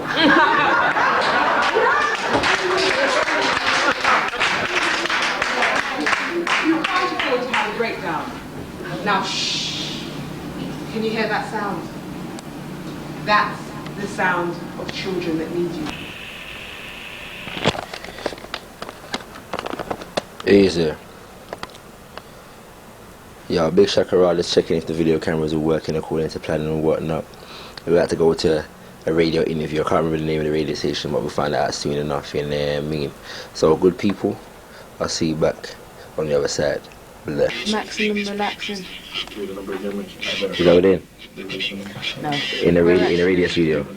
We actually in the radio station today. We've come to speak about the best kept secret, the work that we do, and ting, and so yeah. That's what we're doing. That's what we're doing. See. Amen Noir is deep in contemplation about. As you can see, pretty shortly discussing. So where are you now, bro? This is Ryerson University, yeah? Yeah. Yeah. So, and the station's called what? Radio station at Ryerson University is called CKLN, right? CKLN. Yeah. Okay. For those that don't know, introduce. This is my boy. The big man. What y'all saying? T.O. The verbal spitter. Well, big up London, England, out of spoken word artists, everyone up there that's doing it big. You know, representing Latino culture over here, Toronto, and it's an honor to have you cats down here. For real, man. Dreams come true, remember that. Look, wait.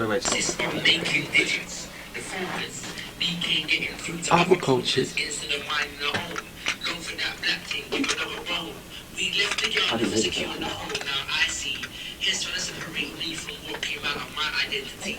Trying to eclipse the black energy. Teach my things and soul back to me. My music, next man use it. And half of the time abuse it. So they lose it, then infuse it. So blackness, anyone can choose it or refuse it. Though black, they weren't born. Own it like it's theirs from morn. Blackness then makes way to spawn. Elvis Presley's different forms that become norm. Push to the top. What they made my cultures pop.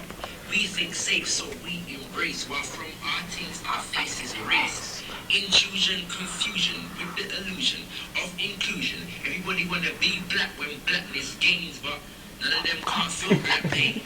I'm sick of images of me on TOTP, MTV. Use my style to attract me, then impose what you think I should be. Creating generations confused on fake ideals. My culture's used now. Black girls snow white through. White girls think they're Afro blue. Gangsters, pimps, hoes, bling. These people who want anything but consciousness can go to hell, cause they say consciousness don't sell. I spit this, rip this consciously, so everybody will know and see, and I know just who I be, so keep your urban fallacy. That urban, what is urban? Are you urban? No. Urban, how did urban come to be urban? Now scratch that. It's not urban, long that urban, run that, done that, gun that, I fire bleed them, gun that urban, cause I'm not urban.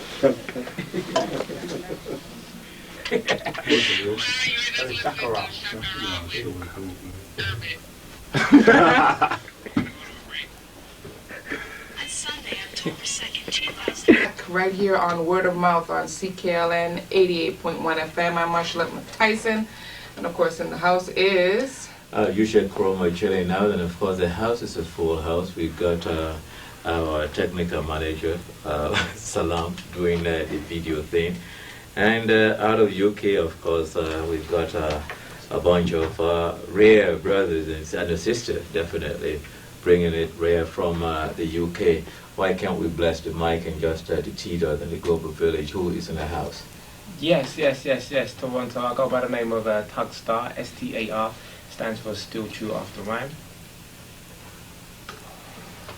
Why greetings Toronto, T.A.R. My name is ShakaRa, member of the best kept secret family. I come out of London. Peace, I'm African family. Secret Spoken Word Collective? Hey, Hotep, Toronto, my name is Amen Noir, Wizard of Words, part of Best Kept Secret, and I'm blessed to be The Train Studio. And how was it? Yeah, it was a fantastic vibe. We put on a fantastic show. It wasn't just a regular, like, one person come up and another one do their thing. It was theatrical as well. So we infused almost everything you can think of: humour, social commentary, politics, theatrics, a whole heap of things that were infused in trying to put together the best show possible for the people that came down to the Train Studios. I must say the coordination was very commendable. I think it was a blessing to be there. It was not just one of those ordinary rhyming. I think both the workability between you folks is amazing. How long have you guys been together? Amen. We got together from last year. It's only really been a full year. The whole idea was really being born from, we was actually asked to host and really pay homage and create a platform for David Nelson from the Last Poets, who actually came doing a tour with the Last and the First Poets. And we was actually asked to put that together, which was from last year. We also did a showcase called Triple Threat, which was basically trying to involve 15 plus artists, again trying to fuse together dance, vocals, singing, poetry, and MCing as well. And the whole idea was really just to show the unity that was being created from the spoken word scene, and also just branching out into the other genres. So roughly it's been about a year, but we've been in contact with each other and performing on the scene in and out over a number of years now. It's been quite a few years that we've been in each other's zones as such. And we're just been really just trying to hone the skills over this last year as a solid period together. Let me bring the sister in. She is basically the soul mama on the gig here, but also very powerful, playing actually like the big mama in yesteryears. And you're powerful on stage. How are these cats treating you? Shall I be honest? No, they treated me very well. Actually, they do treated me very well. I must admit, you know, they do acknowledge the fact that I am the only sister there, you know, and yeah, we noticed, and, and you know, and are quite thoughtful and considerate towards that fact. So yeah. Yeah. Let's talk about. I know a lot of your performance was geared around the ills of society. Among the haves and have-not, and especially those of African descent. It's amazing that my British brethren come out to be very African, very Caribbean, very diasporic, but still have that source of history. Each one can actually give a point. What is your source of connection in loving yourself and loving your history? Well, so I guess I'm supposed to go first. Yeah, go on, ShakaRa. Come on, Shak. Well, in terms of what's my source of connection, DJ? The question. What was the question? My source of connection. Yeah, to your Africanness and to your history. Well, for me personally, I think my connection with my Africanness and my history really stems from my upbringing. I was raised in an organisation called the Al-Qaeda Revivalist Movement, which is a Pan-African spiritualist organisation, and I was raised within that context. Also, I mean, I was always raised to know that although my family comes from Jamaica, my ancestry is of the Ashanti people that now reside in Ghana. And just basically growing up with that knowledge of who I am, of trying to reclaim my culture, even though it was taken from me through, you know, invasion, slavery, and conquest, so on and so forth, through aspects of our history that we already know about. It was my life has been basically steeped in reclaiming that culture, living that culture, and you know, knowing my history. So I think on a personal level, that's where it actually comes from, and that's what influences and inspires my poetry as well. Yeah, we say like Shaka was born in Zion, because Shaka was born right from the inception to know who he was and what he had to go through. So he didn't necessarily have to go through the identity issues that some of us had to go through. And I guess that's what the focus of my EP deals with, the Africa EP, From Here to There and Home Again, which kind of deals with the fact that my parents came over from Ghana after the independence era, gave birth to us, and then wanted us to grow up to be so-called in a British environment, have a British identity, etc., etc., etc. It wasn't until later they realised that was the wrong path to go on, and it wasn't until later where I had to literally search for my own history, identity, and that incorporates things coming from the African diaspora as well as the African continent. And it's like right now in this best kept secret, it's more than just people coming together. It's more so connecting with a spiritual energy. So when we connected, it was definitely more than we come from the same spirit base, and that's what really connects us, and a path and a goals that we on and aspirations we wish to lead. I think my going through life and wanting to achieve and be successful in life, and then looking at what's around you and seeing that, hold on a minute, things are preventing you from doing that, things from outside yourself and also things from within yourself, your ideas, what you think, how you view the world. So you have to go through a process of looking at you, looking at how you came to be where you're at, and how you move forward from there. So that very much guided me on a path to find out who I am. I had to look into my history. My parents, born in Grenada, migrated to the UK. So obviously I started looking at looking at where my parents came from, looking at why my parents were where they were, and obviously led me straight back home, to the motherland.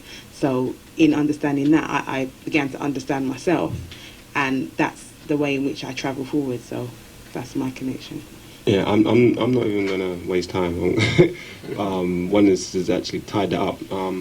Actually, my parents are from Guyana, and a lot of my understanding of the motherland was really from own research, really, and having a few other members within my family, my sister, and partly my brother-in-law as well, that really helped us retrace a little bit more of our history and where we're from.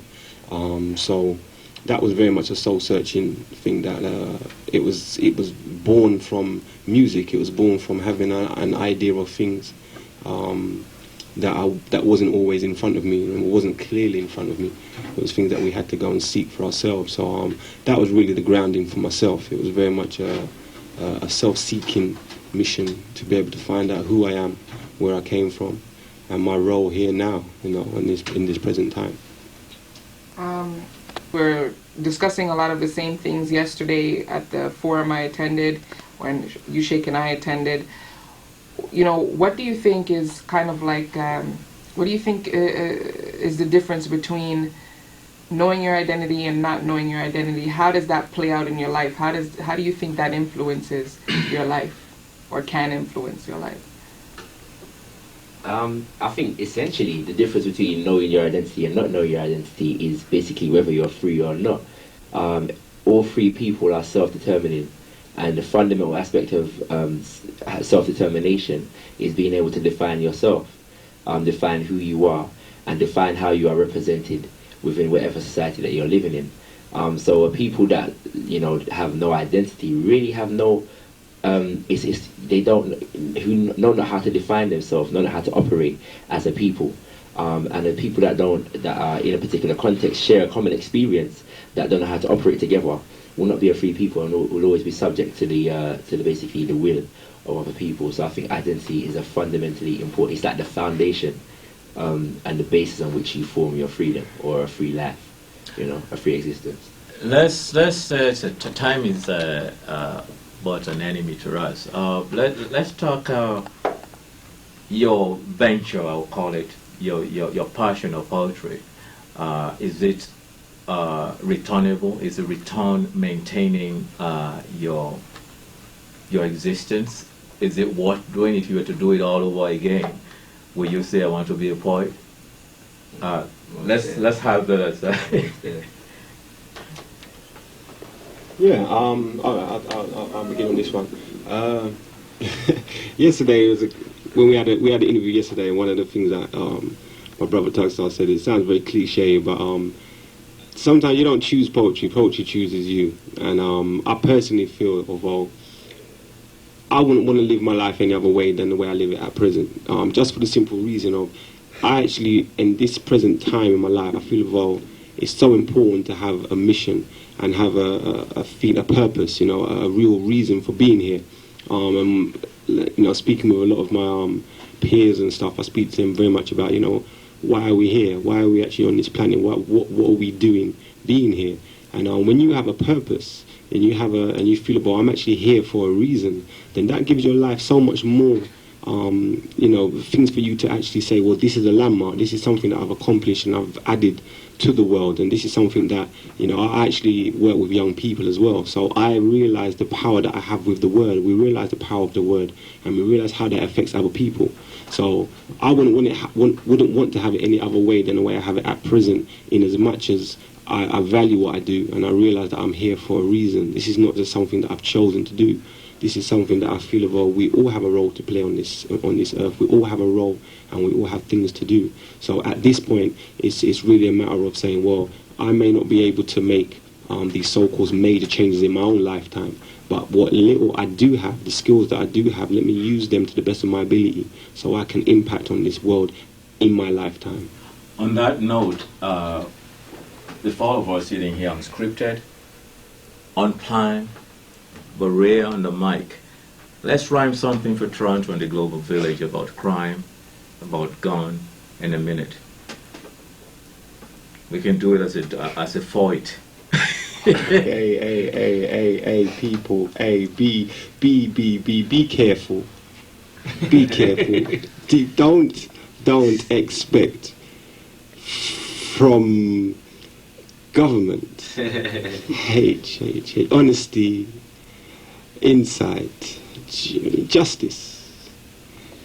Keep loving mankind. No oppressed people. Quite reveal such truth, understanding, value, wisdom, except yours.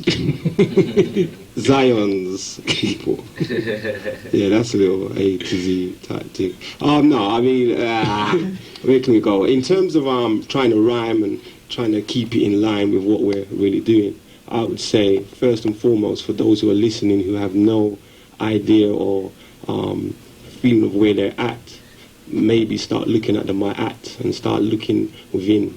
Start looking at what you're actually doing with your life. Maybe if you're a man, then maybe look for that suitable wife. If you're a woman and a sister and you're looking for a companion, make sure that you choose wisely. For it's important that he be in line with Garvey and in line with what needs to be done. So, best kept secret, don't wait till I've run out of lyrics to jump in. It's all about this timing right now, right here, so that we can keep this moving like migrations towards the motherland. It's like, my name is TuggS.T.A.R, and I always seek to shine like that black star in the name of Garvey. Because too many of us, our knowledge of black history goes about as far as Steve Harvey and any sitcom that we can laugh at on the TV, tell lie vision. And we forgot about that third eye vision, that spirituality that seeks to enhance that duality between me, the man, and my feminine counterpart. Seeking to fulfill that, my art, antihuti, wisdom, knowledge, and overstanding. See, we just keep landing. Not on this Plymouth Rock, because Malcolm X told us that Plymouth Rock landed on us, and thus it's necessary that we must speak the truth, because for these oppressors to deem us uncouth can only be the biggest compliment. See, so I seek to strive to uplift my people against the evil of this oppressive system that we're living in. Check it. ShakaRa, I'm out. Okay, and I be the sister that goes by the name of OneNess. Truly blessed to be rolling with Best Kept. My inspiration comes from the Creator above, the Lord number one, God, because you need to rise to be the gods that live within yourself, within yourself, nourish your spiritual health, and acquire spiritual wealth, and just be blessed. Peace. On to TuggS.T.A.R. Wicked, I can't even freestyle, man, but that was perfect. Well done, best kept secret. Well done, well done. Yeah, you know what? That's cool. I'm not going to embarrass myself, man. So next question, please. I was saying, it's a difficult, because as poets here, we usually, you know what I mean, write. That's the poetry thing. I don't even really freestyle myself, but you lie. So we tried to. In the media.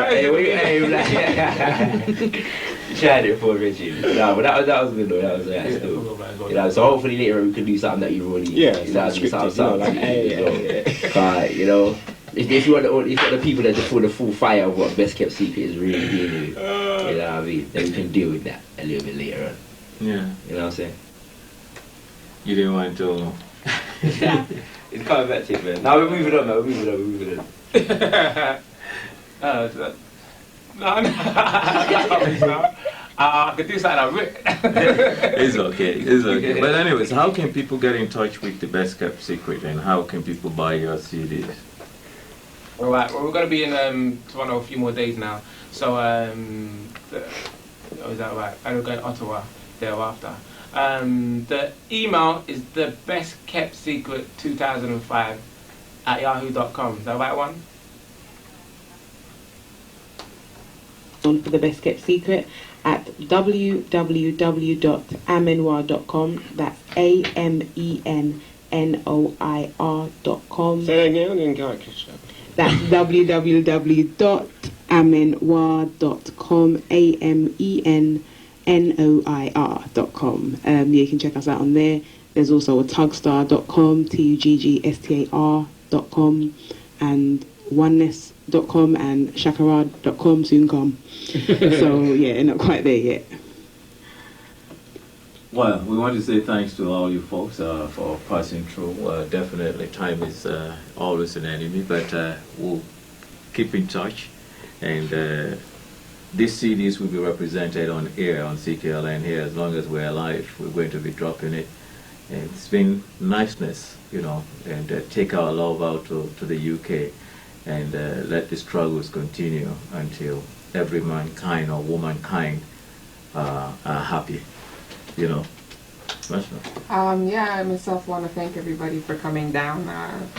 To our guests, our distinguished guests who have come from so far.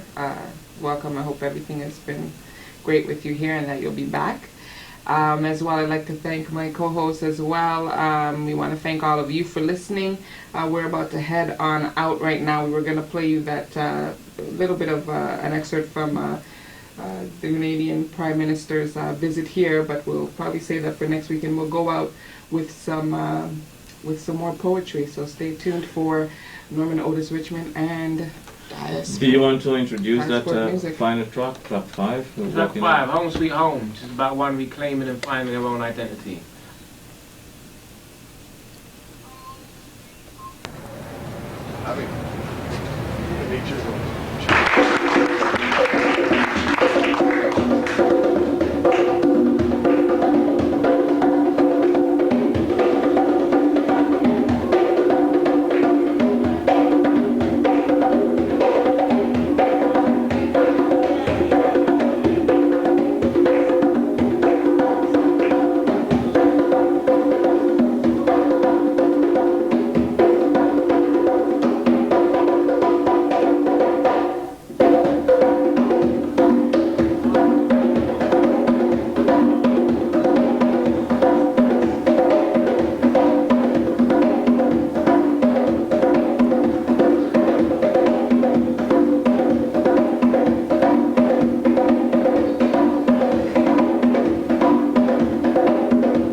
Can't. Secret.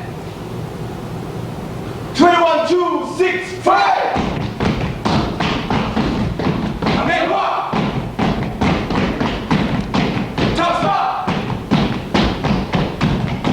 OneNess. I go. Amen. I go. Amen. ShakaRa. Show man. What's it?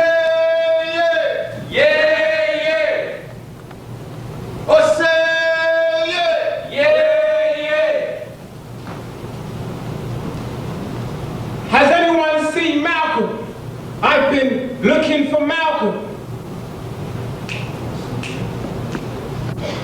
Hey, hey, hey! Hey!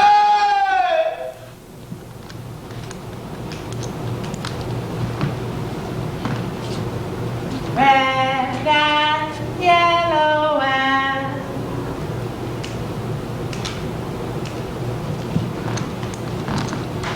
See me? I don't write poetry.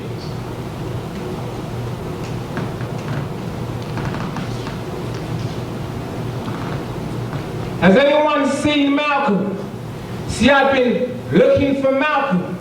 So someone tell these so-called niggas we still got some unfinished business. These lounging lost gods living in limbos on street corners, intelligent hustlers, afraid to dream of better, return envelopes with missions still unopened, for schools never told them they had the power to change the earth's conditions, and teachers are tormented wondering how to access these children, forced to drift and reminisce in amazement about the success of the Black Panther movement, turning ex-street hustlers to extraordinary human beings, but these ex-Malcolm X-men are now languishing in London, listening to Walkman who's supposed to be learning lessons inside classrooms, far cry from the success rate of the Nation of Islam conversions, because we wasted too much time doing nothing as parents pray to stop the violence, activists bar out for justice, and youth workers want these kids just to be more responsive so good teachers can teach these children to do something more than just tell jokes and rapping. Maybe replace some of your dancing with some planning, some of your nightclubbing with some strategizing, some of your religious zealousness with some unified efforts, because my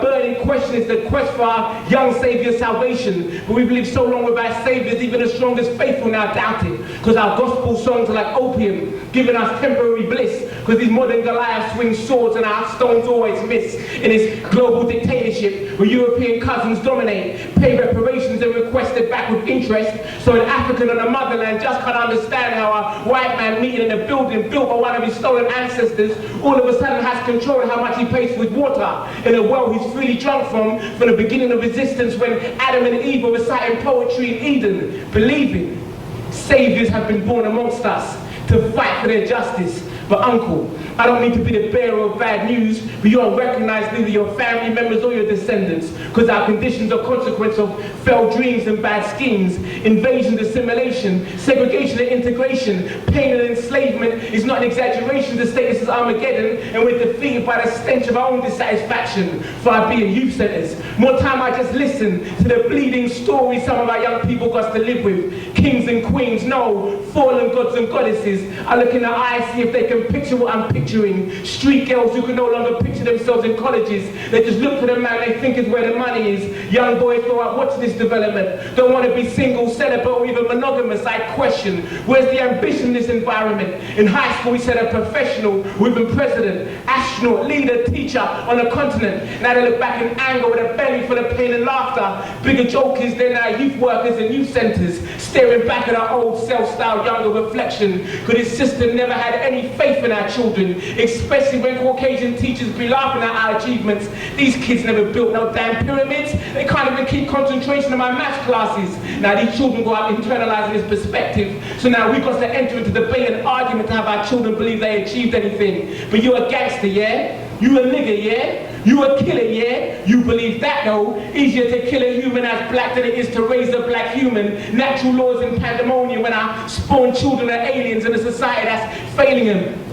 But our salvation is contained in those pockets of those self-styled scary warriors. These same so-called niggas who begin running when we hunt them down with flyers, because it serves as reminders to their guilty soul of past achievements. And that's why I rhyme like a man possessed, a man stressed and nobody limited time left, hoping some of these lyrics can disturb the spirit of a Marcus or a Malcolm locked up inside a euthanized system, letting them know, son, much work to be done, son, and when you're ready, we'll still be busy holding rallies, waiting for your presence and your divine Malcolm spirit. For one English word African never learned to speak, and that was to understand the meaning of defeat. Or say yeah, yeah, yeah. Or say yeah, yeah, yeah. I don't write poetry.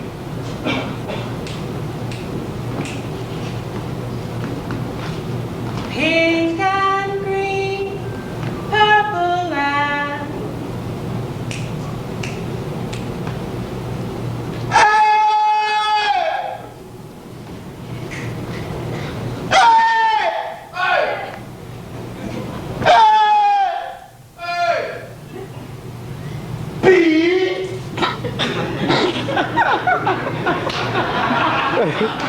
C-D-E-F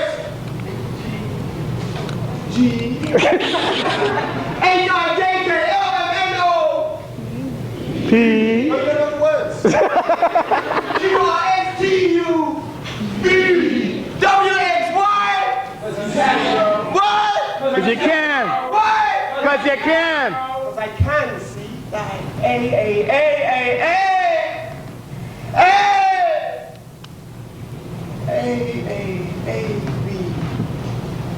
Abstention and abandonment of ancestors' aspirations will bring no absolution for the absconded. Testify. Testify. Away above arbitrary approaches, astronomical amount of architects align African ambience.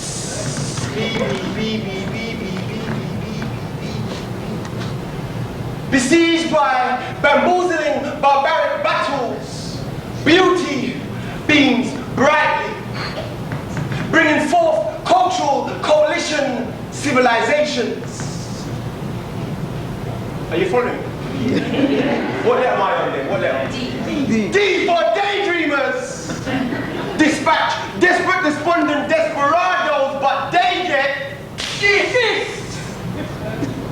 Devout, die-hard disciples. Dismantle dishonest devils discreetly. Enemies evolve exhausted. Exiled to escape exits. Exposed to extinction. For freedom fuels fated fear from genetic genocide. Gangsters galvanize ghettos. Gangs guard gates gallantly haunting hackers from hallowed havens.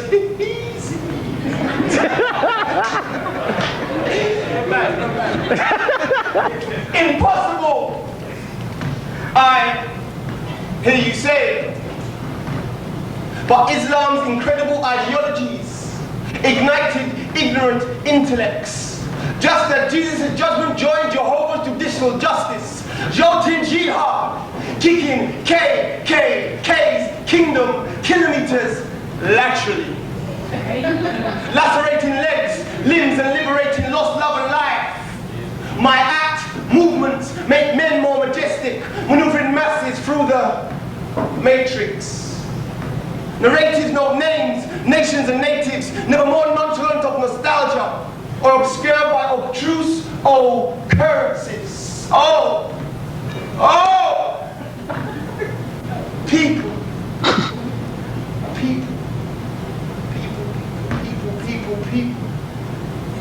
Persistent perseverance promises permanent peace. Prophets and poets preach paradoxes, questioning quintessential qualities, ravishing respectable and righteous religious reunions of Selassie's soldiers. Simply salute Sankofa spirit. Say, self-seeking shall set salvation sailing. Teach truth through testimony therapy and be uncompromising in unconditional universal union. For valiant vanguards view victorious victories whilst watchful warriors weaken Western warmongers worldwide. Xenophobia youth yield to yesterday's yardsticks, uniting zones of zealous and zealous environments, your people. That was my A to Z, A to Z, A to Z of future history. Some more of a contradiction in term. But A, A, B, C, D, E, F, G, H, I, J, K, L, M, N, O, P, Q, R, S, T, U, V, W, X, Y. Because I can't see. Well, say yeah! Yeah! Well, say yeah! Yeah! See, I've got so much feeling when I tell them. I'm going to tell them. Black, purple, purple, purple, brown, green, yellow, and green, and green, purple, and orange, and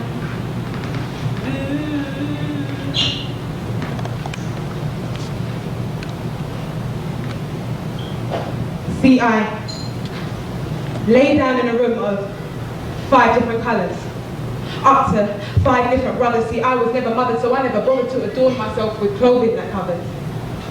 See, the less that I wore, the less I suffered from loneliness. So I used to chill in testosterone-filled bedrooms, where I used to roll the herb and send skunk smoke signals of distress, where man then would sometimes try and touch my breast. I remember his red, gold and green string vest. Funny, back then they never used words like hoe or sket. Slut and dirty gal would suffice. I know there were more, but I forget. What? Do I regret going to that house at that time? Should I have gone at 9:15? Would there have been something different on their mind? Would they have committed a different crime, and would I have been just fine? Or did our problems begin from way further down the line? So should I take it all the way back? All the way back to the Middle Passage and describe how my ancestors were raped, sold and damaged? Or do I start from when I went to England, that God-forsaken country, wandering around the streets paid with shit and being called wogs and monkeys? Or do I talk about motherless fathers and fatherless mothers and lack of support from extended family and others? Do I blame myself? Or do I blame those brothers? Or do I blame the fact that there was no food in my cupboard? Or do I even care, with my heart filled with fear, as I wished and I prayed that I'd get out of there? But you see, the black God didn't care and the white God couldn't hear, while a rough voice yelled, "Don't be greedy, you've got to share." And then he had the nerve to stroke my hair as if he cared, and whisper in my ear, "Don't be scared." Why was I in hell? And who am I going to tell about these colours, these sounds and these smells, like the devil? Yellow. I always like yellow. Yellow is irie. They say my sister's yellow. Well, yellowish brown skin. Brown skin. Brown skin. You know I hate your brown skin. And your vest. And your shirt. Please stop, it really hurts. Like it hurts when your clothes no longer fit. Or when they say you wanted it. Or when they beat you for the hell of it. Or when you try to slit your wrist. Or when they say, "Oh no, you've made a mistake, you've got the wrong one." Or when they say that you were having fun and that you let them bore through one by one. Or when they look at your beautiful prince and say he's not my son. It's not my son. He ain't my son. Hey, my son. Or say yeah! Yeah, yeah! Or say yeah! Yeah, yeah!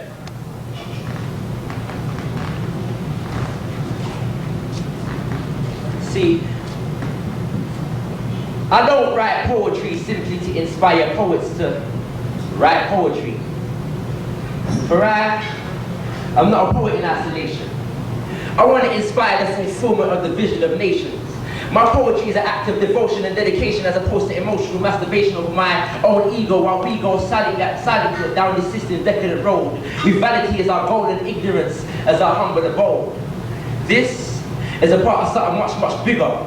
Simply but importantly, I am the river, carrying souls to the ocean in devotion upon the notion that this poetry is a tool to counteract current states of mind and being, instilling us with a sense of self-worth, self-pride, and self-respect, so we command respect from anyone who would disrespect and protect everything that is ours, be it ourselves, our culture, or the circumstances of our reality, from culture bandits, racist murderers, and acts of police brutality. And just in case of the eventuality, I want to inspire lawyers so that the murderers are brought to justice. In actuality, I want to inspire lawyers so that it's not so easy for us to be criminalized and have it legitimized in the eyes of those who commit the worst crimes daily. And maybe we should create a new justice system, see that currently one does not exist. And furthermore from this, I want to inspire doctors to develop cures that will end our suffering from disease and expose those international multi-million-dollar conspiracies known as AIDS, Ebola, and malaria, and how they were deliberately unleashed in Africa. Then I want to inspire and expose again and start doing the work to which Oxfam and Red Cross State claim. All the years they've been in Africa while nothing has changed, while they wax themselves rich in the name of our pain. I want to inspire teachers in the game. Teachers to build schools that nurture natural genius instead of cultivate fools, and fulfill the true meaning of education, to bring out what is from within, and thus far greater than anything that SATs to PhDs can bring, like architects that resurrect the genius of Imhotep. Historians to ensure that the lion tells its own tale. See me, I can't afford to fall because this poetry is not about me. This is a black print or a plan so that future generations shall know and understand and never again Christian, whether or not we're African. This is not about having token professionals though, so we can say they exist. So when Black History Month comes along, we can draw for the list and say he done this and she became famous for this. I want to inspire knowledge of self with this, so that we don't just get black lawyers, but black lawyers.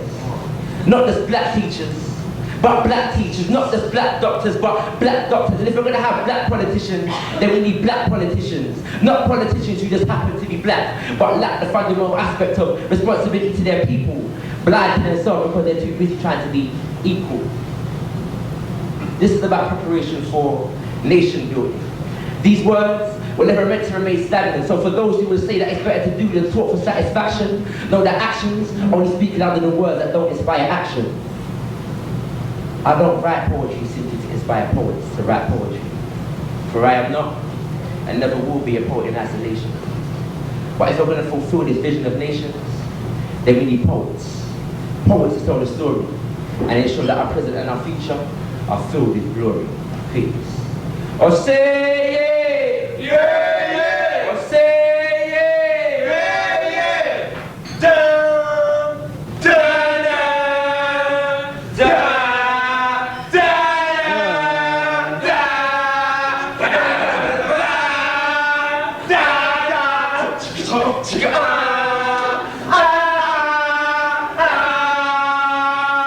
There's nothing to do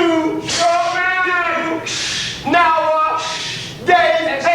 People could drink Coca-Cola. There's nothing to do nowadays except people could drink Coca-Cola. Life's so boring. I'm telling you. There's like nothing to do no more, you know. Sitting at home waiting for something to do since morning. Now it's 8 and I'm alone. Glued to my light. V-I-S-I-O-N. Sure, man. The revolution will not be televised. We've already been warned and advised by the wise. What's profit? We've already been warned and advised by the wise. Last poets.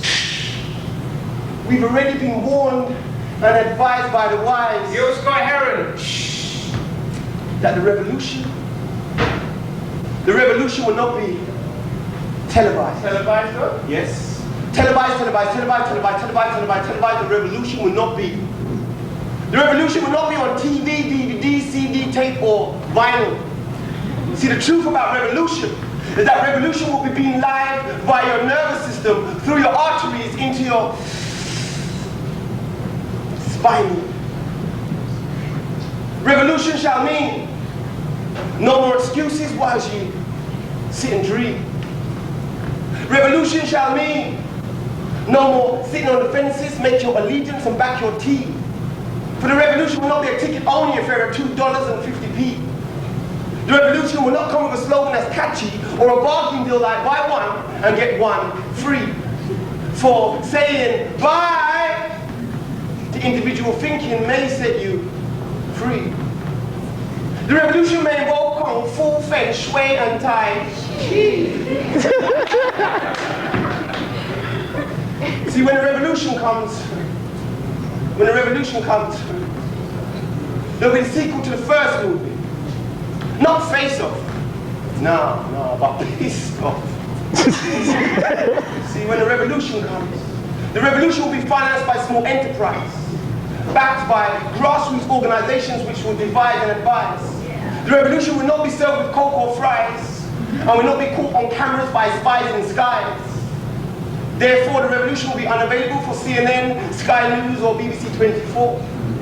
For the revolution will only be transmitted to 85% who are hungry, needy, homeless, poor, and can't take no more. The revolution will be sent at a subsonic frequency of 913 megahertz, causing white supremacist eardrums to hurt and take on espionage tactics both covert and overt. The revolution will divert brothers from chasing skirts and sisters from talking dirt. The revolution will cause for all colors of the rainbow to be on red, black, and green alert. See, when the revolution comes, there'll be no time for rhetoric lines. No time to hide behind a needle or swimming through vintage wine. For when the revolution comes, Mother Nature will be leading the fight, right? Yeah. And she'll bring those stars in the days and raise those suns at nights. The revolution will cause for the moon to be present at all times, ensuring nurture of life and paving ways in straight lines. The revolution will be copyright free, see, and the revolution may be the best cure for smoking that. Then see, for when the revolution comes, the revolution will give duty to life and swallow depression in one big.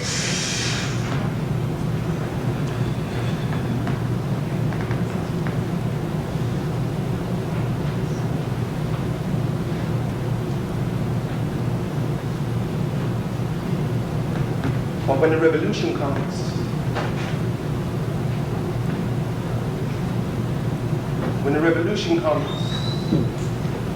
there will be a big squeeze. Rainforests will be replaced with corporate industries instead of trees. Education. Well, back in the UK, education will be dependent upon earning power and the production of fees. Like these extortionate fees are needed to empower individuals. Please. The revolution will cause for the promotion of he's with he's and she with she's. The revolution will cause for man-made illness to become a tactic of war, and the outcome will be the destruction of masses by disease. See, when the revolution comes, bombs, tanks, fighter planes and guns will finance reserve funds for the elite sons. The revolution will cause so much panic amongst the high flyers and wearers of that stolen crown that it will cause them to make an all-out attack on music, literature, and all forms of artistic sound, which only goes to prove that Babylon, your throne, gone, gone, gone, gone. Babylon, your throne, gone, gone. The revolution will mean more ID, more CCTV, more loss of privacy. See, when the revolution comes, there may very well be blood spilled. Oh yes, there may very well be blood spilled. For never in history has there ever been a bloodless revolution. Never in history has the masses been given a fair or just solution. The revolution will root out all that work in collusion with this corrupt institution, causing an evolution from disillusion to inclusion. Fusion of elite teams will redeem the fleams of floundered dreams and work for the payment of infinite, spiritual, everlasting. Casting multiple disenchantments of decree and disorder for those who diss the order of nature. Wake up, star. Wake up, star, and smell the gunpowder. While you awake, unaware that you are in a war and you are right on the battlefield. Wake up, star. Wake up, star, for the revolution has already begun. And this elite team of poets is here to save you, and if not you, then your daughter or son. Wake up, star. Wake up, star, for the revolution is happening all around the world, all around your town, all around you. You best face those facts, for those facts may face you, but be true. Be true. For revolution is only as powerful as the work that you do, so be true. Is this system designed or representative of you? Does the system assist you in getting through? Do all you can do. Do all you can do. Even if it means avoiding a setup where you know they're using you. From KFC to Nike too. Avoid these plantations and build your own crew. Do all you can do. Do all you can do and then some. See, Gil Scott Heron said the revolution will not be televised. But D. Knowledge said, yo, but it will be on the big screen, y'all. Amen Noir says and agrees that the revolution will not be on TV, DVD, CD, tape, or vinyl. See, the truth about revolution is that revolution will be being live via your nervous system, through your arteries, into your spine. People, we need to act now. For many of these warnings may be final. Final. Brothers, we got some work to do. Fix up, look sharp, brothers. Brothers, it's time to get to work. Brothers. Brothers. What about sisters? Huh? Did you think it's about time we pay homage to our sisters? Yeah? Use this time to pay tribute to the sisters. So right here, right now, is a true tribute to my sisters. It's been a long time coming, so don't think that I missed ya. To those who walk alone and those who have made unions with our listeners, this one's truly for you. You see, you inspire me, make me who I am, make me aspire to be the higher me. Even those who may turn around and try and burn fire upon me, get caught up in moments of jealousy and envy, I forgive you, because that you in the past has been me, when I didn't understand the mystery of our greatness, became demon-possessed, not understanding that we have passed every test that humanity has set before us. Kenamet Onket, all praises be due to those she-warriors of the darkest hue, or those blessed with any shade of black. Never shall I disrespect or attack, or run around calling you hoe, even if you walk around looking like J-Lo. You see, I just aspire to aspire to grow, to show and let you know that I have traveled back to our wondrous future. So never shall I rebuke ya. I just want to get to know you better. You see, this be about more than just gender. We be talking sisterhood, where we forgive the bad and embrace the good. You see, we are first. Yet for this recognition we often thirst, with our uniqueness being called a curse, but no more shit as I spread our spirit with my verse. Remembering when we battle through the worst self-hatred, but always know that in no way are you the lowest of the low, but the highest of the high. Whether you be looking through your first, second, or third eye, you see others may try with pure lies them a tell, but we can tell them go to hell. And they inject their lips, hips, and batty to make them swell. For trying to test I and I nature, while they just be looking faker and faker. No, I am not a hater. I am a lover of myself, my sister, and my mother. Ma Africa, I, your daughter, on a mission to unite her siblings. Those who are dribbling and those who are limping, sending healing so we can stop revealing and stop selling mama's blessings. Big mama, we, your girl children, feel your pain. The same way you've been treated, we've been treated the same. Providing a world with sustenance, yet always being late. Some of us being beaten and raped, being treated worse than dogs and apes, always knowing that this is not our fate. But you see then, we become masters of illusion. Get caught up in various aspects of our confusion. Be black, but not black skinned. Be slim, but not too thin. Stick your butter, hold your stomach in, come on black woman, be amazing. Like Grace, or is it Kelly? If you want to get a man like Nelly, don't watch too much telly or you might get a fat belly and then you'll have to go to the gym for a bout. Maybe do Kanye's workout. 1, 2, what did you say? Stressed out. I can't hear you, you're going to have to shout. Angry black woman, please calm down. You can't afford to have a breakdown. Now, shh. Can you hear that sound? That's the sound of children that need you. They have needs that need seeing to. So come on, queens, rise and do what you have to do. Because you know you did it first, right? Black women were antiquity. The only difference is, back then, when you sat on your throne, you never sat there alone.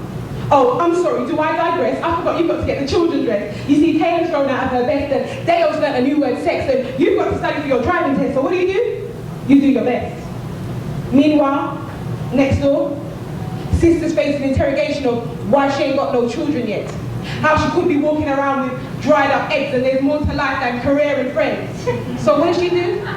She bites her tongue so she doesn't offend. Now if we listen close, put a glass up to the wall, we can hear faint sounds coming from number 84. T.A.R and ShakaRa are the first words that she hears when she steps through that door. As she climbs over the shit that's been left on the floor. You see, she's been watching MTV Base since the age of 4. No one ever told her to close their legs before, but true, she's been gone since yesterday or was it the day before? You see, she just wanted some support. She couldn't take anymore. But to avoid a fist, she goes to the kitchen to finish those chores. And there's more. Oh yes, there's more. As birds fly across the seas and shores to my sisters in Kenya, who are being raped by the British soldiers, while the government have known for 30 years and over, yet do absolutely fuck all. I mean, this shit be way beyond tears. I love ya, and will do what I can to help ya. You see, you've been fighting on strong, and this has been going on for far too damn long. But you see, I didn't understand the context while I was rocking out to the thong song, but found in Darkenman and Erica Badu's on and on and on and on and on and on.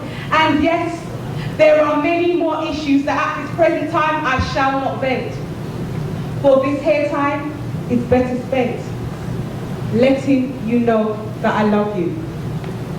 Big and little sisters, from the present to the past, the first to the last, thank you for teaching me and teaching our brothers in order for us to move forward with each other. Battling through this Babylonian system, nurturing the womb to bring forth ancestral wisdom. Kingdom, queendom, nation.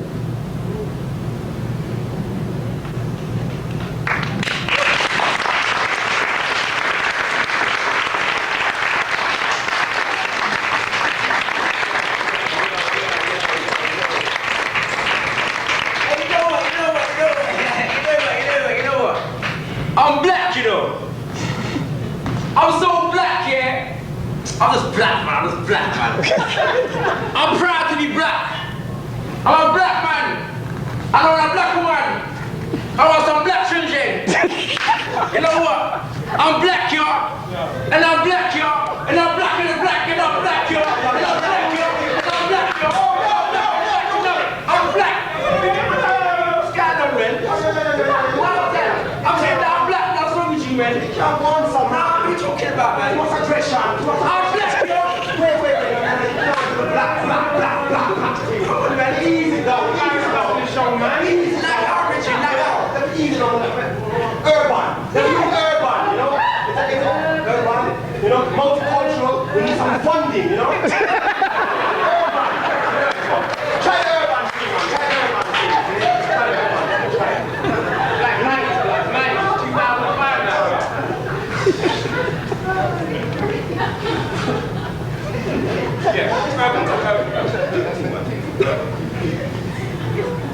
What is urban, though? Don't worry about that, man. Who is urban? Don't worry about it, man. We are urban. No, man. Are any of you urban? Because I'm not urban. And how did urban come to be urban? Why is it everything I make create you call urban? What is urban? Who is urban? Are you urban? I'm not urban. How did urban come to be urban? Everything I make create you call urban. Now, hold on. Look hard, what's wrong? Used by beat, sing next man's song. We sold out, now soul is gone, forgot protection. Now time to respond. We created vibe and feel from culture, life experience real. Next man came with big record deals and flashed the cash for poor youth appeal. So now, business took control by those who don't know black soul. King was playing in the porn zone and watch the way this story unfolds. We made art, they sold image. They push certain types of our lyrics. You start to create new gimmicks with emphasis on making digits. Are you with me? Yeah. The focus. BK getting through to other cultures instead of minding our own. Love for that black thing, give a dog a bone. We left the yard, never secured the hole. Now I see, heads trying to separate me from what came out of my identity.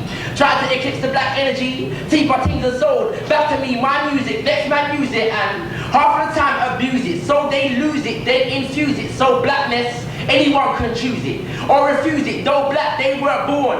Own it like it's theirs from morn. Blackness then makes way to spawn. Elvis Presley's different forms that become norm. Push to the top, what they made my cultures pop. We think safe, so we embrace. While from our things, our face is erased.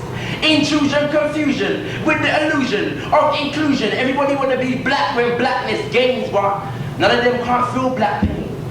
I'm sick of images of me on TOTP, MTV. Use my style to attract me, then impose what you think I should be. Creating generations confused on fake ideals my culture's used now. Black girls snow white through and white girls think they're Afro blue. Gangsters, pimps, hoes, bling. These people will promote anything but consciousness can go to hell because they say consciousness don't sell. I spit this, rip this consciously so everybody will know and see, and I know just who I be, so keep your urban fallacy that urban. What is urban? Are you urban? I'm not urban. How did urban come to be urban? Nah, scratch that. Different version. It's not urban. Long that urban. Run that, done that, gun that urban. I fire blaze and burn that urban. Cause I'm black. I'm not urban.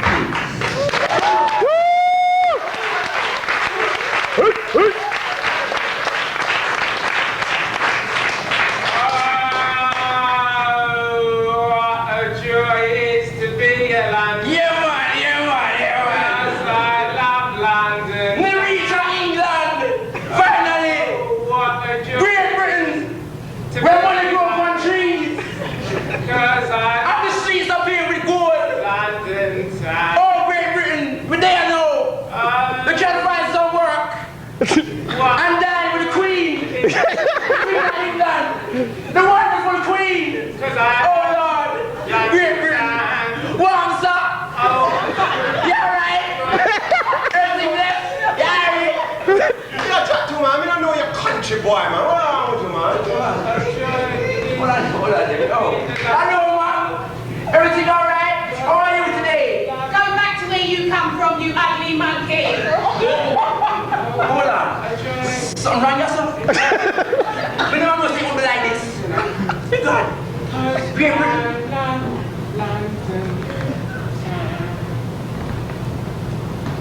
Everything must change.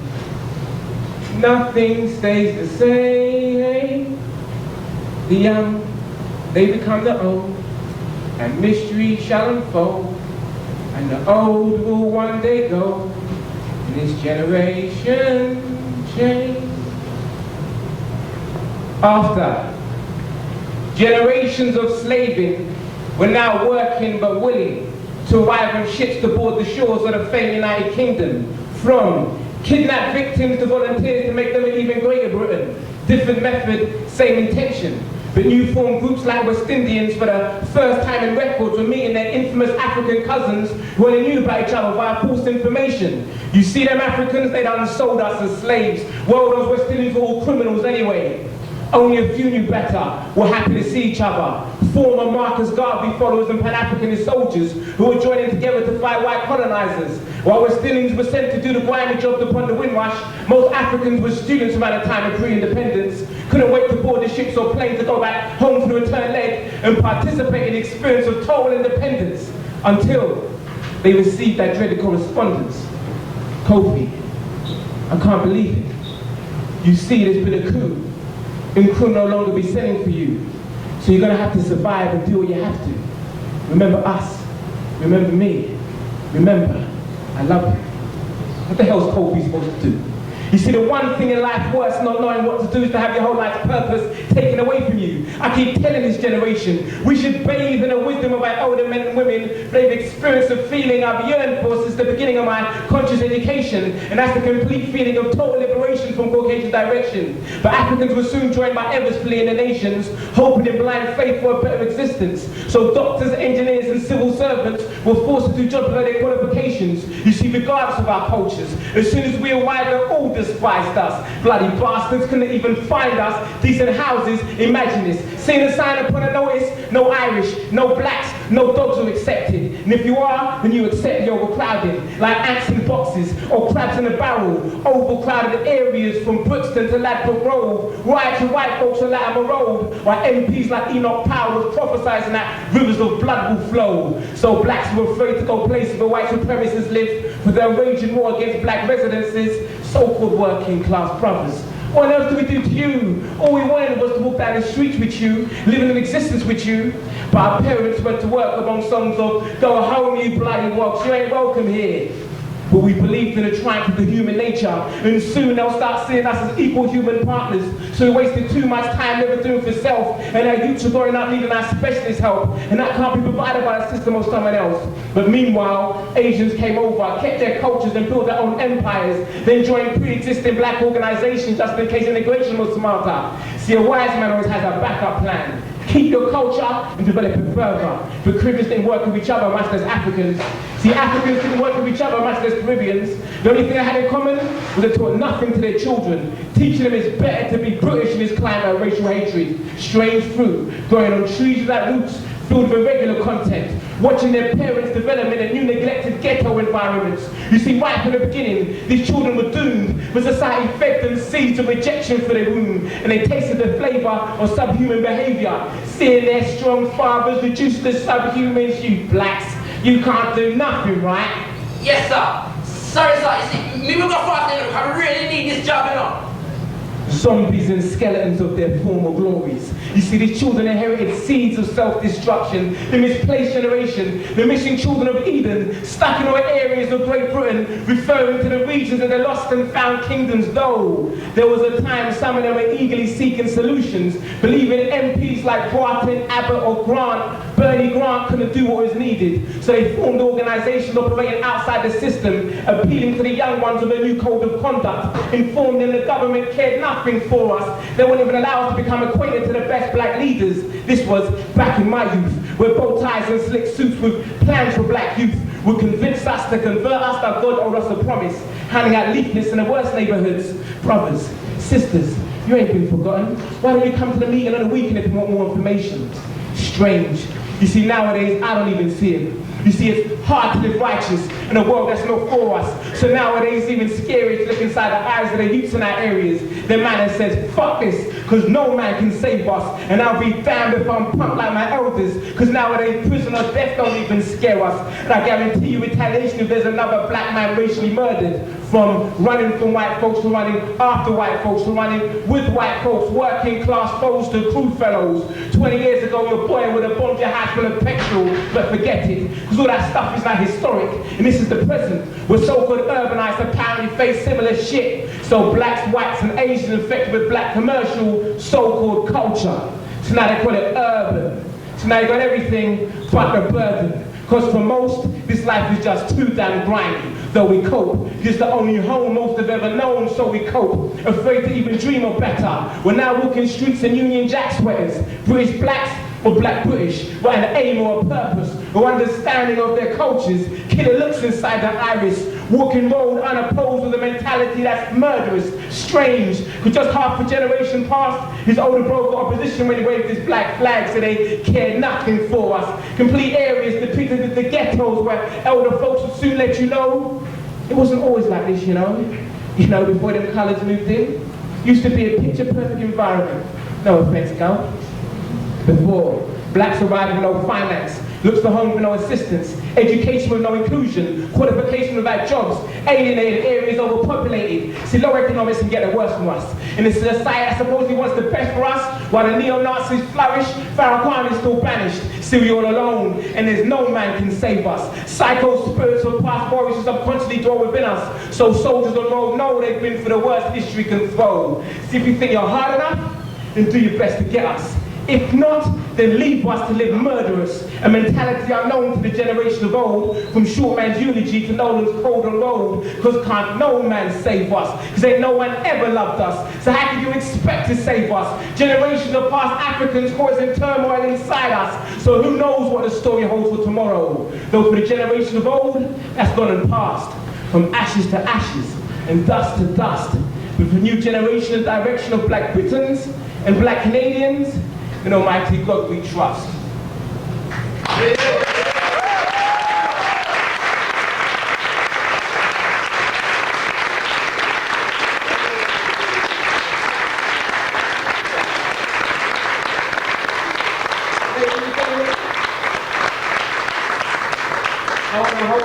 Thank you for your time, your patience. I hope this is something you experience. I hope it's something different. I hope it's something you enjoy, that you learned from, that you found funny, that you got angry, that you got educated, the whole night. I hope we provided the whole range of emotions from beginning to end.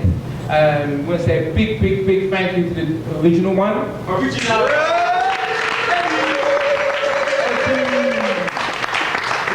For 3 years now, so I want to pick him up and thank you for that. I want to say a big thank you to MP3 for organizing it tonight. A big thank you to the Mercury Lounge. A big thank you to the radio station that we were on early on today. What's the name of the CHUO? Black on Black and Rockers with Papa Richie. Black on Black and Rockers and Papa Richie. So big up for coming today. We got the system covered as well. Thank you so much as well. So,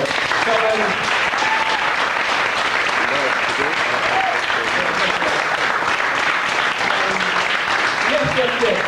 Honestly, you know and I know, as much as I'd love to be in Ottawa day in, day out, unfortunately we won't be able to be a day in, day out. However, our voices can all be here day in, day out. So we've got merchandise. Unfortunately, we ain't got one together. We've got separate merchandise. So there's most of them for $10. There are some CDs for $5 as well. Also the original ones, don't forget to pick it with homegrown support. So whatever support you can give, we'll appreciate so you can go home, digest and dissect those lyrics. So Amen Noir, ShakaRa, OneNess, TuggS.T.A.R, anything else anyone wants to say? Thank you. Please support. We love you. Thank you to Anthony Bansfield for putting this song Golden Star Lounge. There's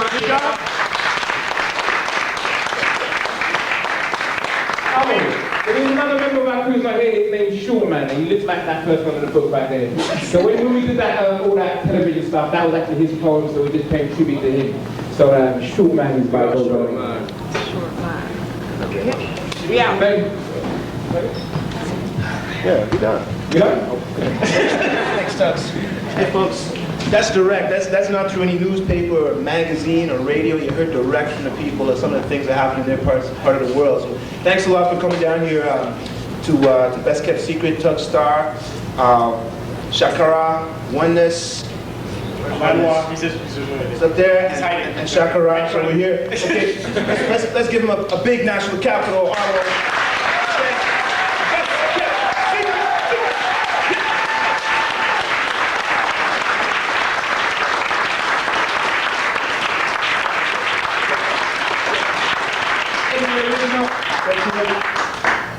Folks, thanks a lot for coming out.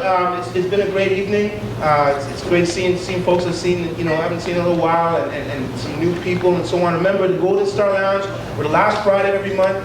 Just Google Golden Star Lounge and you will see information on it, where you can leave your email address in a little book in the back of the bar there, and we can send you updates. Next show, October 28th at the Golden Star Lounge. That will be at East African Restaurant on Rideau Street, right across from the Bytown Theater, and we'll have TuggS.T.A.R from Montreal and Storm from Toronto. So once again, thank you everybody for coming, and have a great week and weekend. All of that. Thank you. Actually, I'm doing a project for my next CD, and I would love to get people's comments just about what they thought about my performance and stuff like that. So if anybody who wants would love to be part of that, you can just see me in the back, and we can chat. All right? Thank you. Run the music, DJ! Can I have some feedback? Some what? Oh, yeah, oh my God. This is the important part.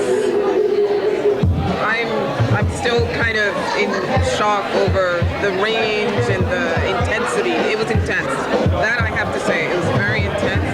And for us Black Canadians, it's always interesting to get a perspective of the Black experience in another part of the world. There are a lot of Caribbeans here. We've got the Caribbean experience. We live next door to the United States, but we very, very rarely get our British brothers and sisters come here and tell us what's up over there. And it was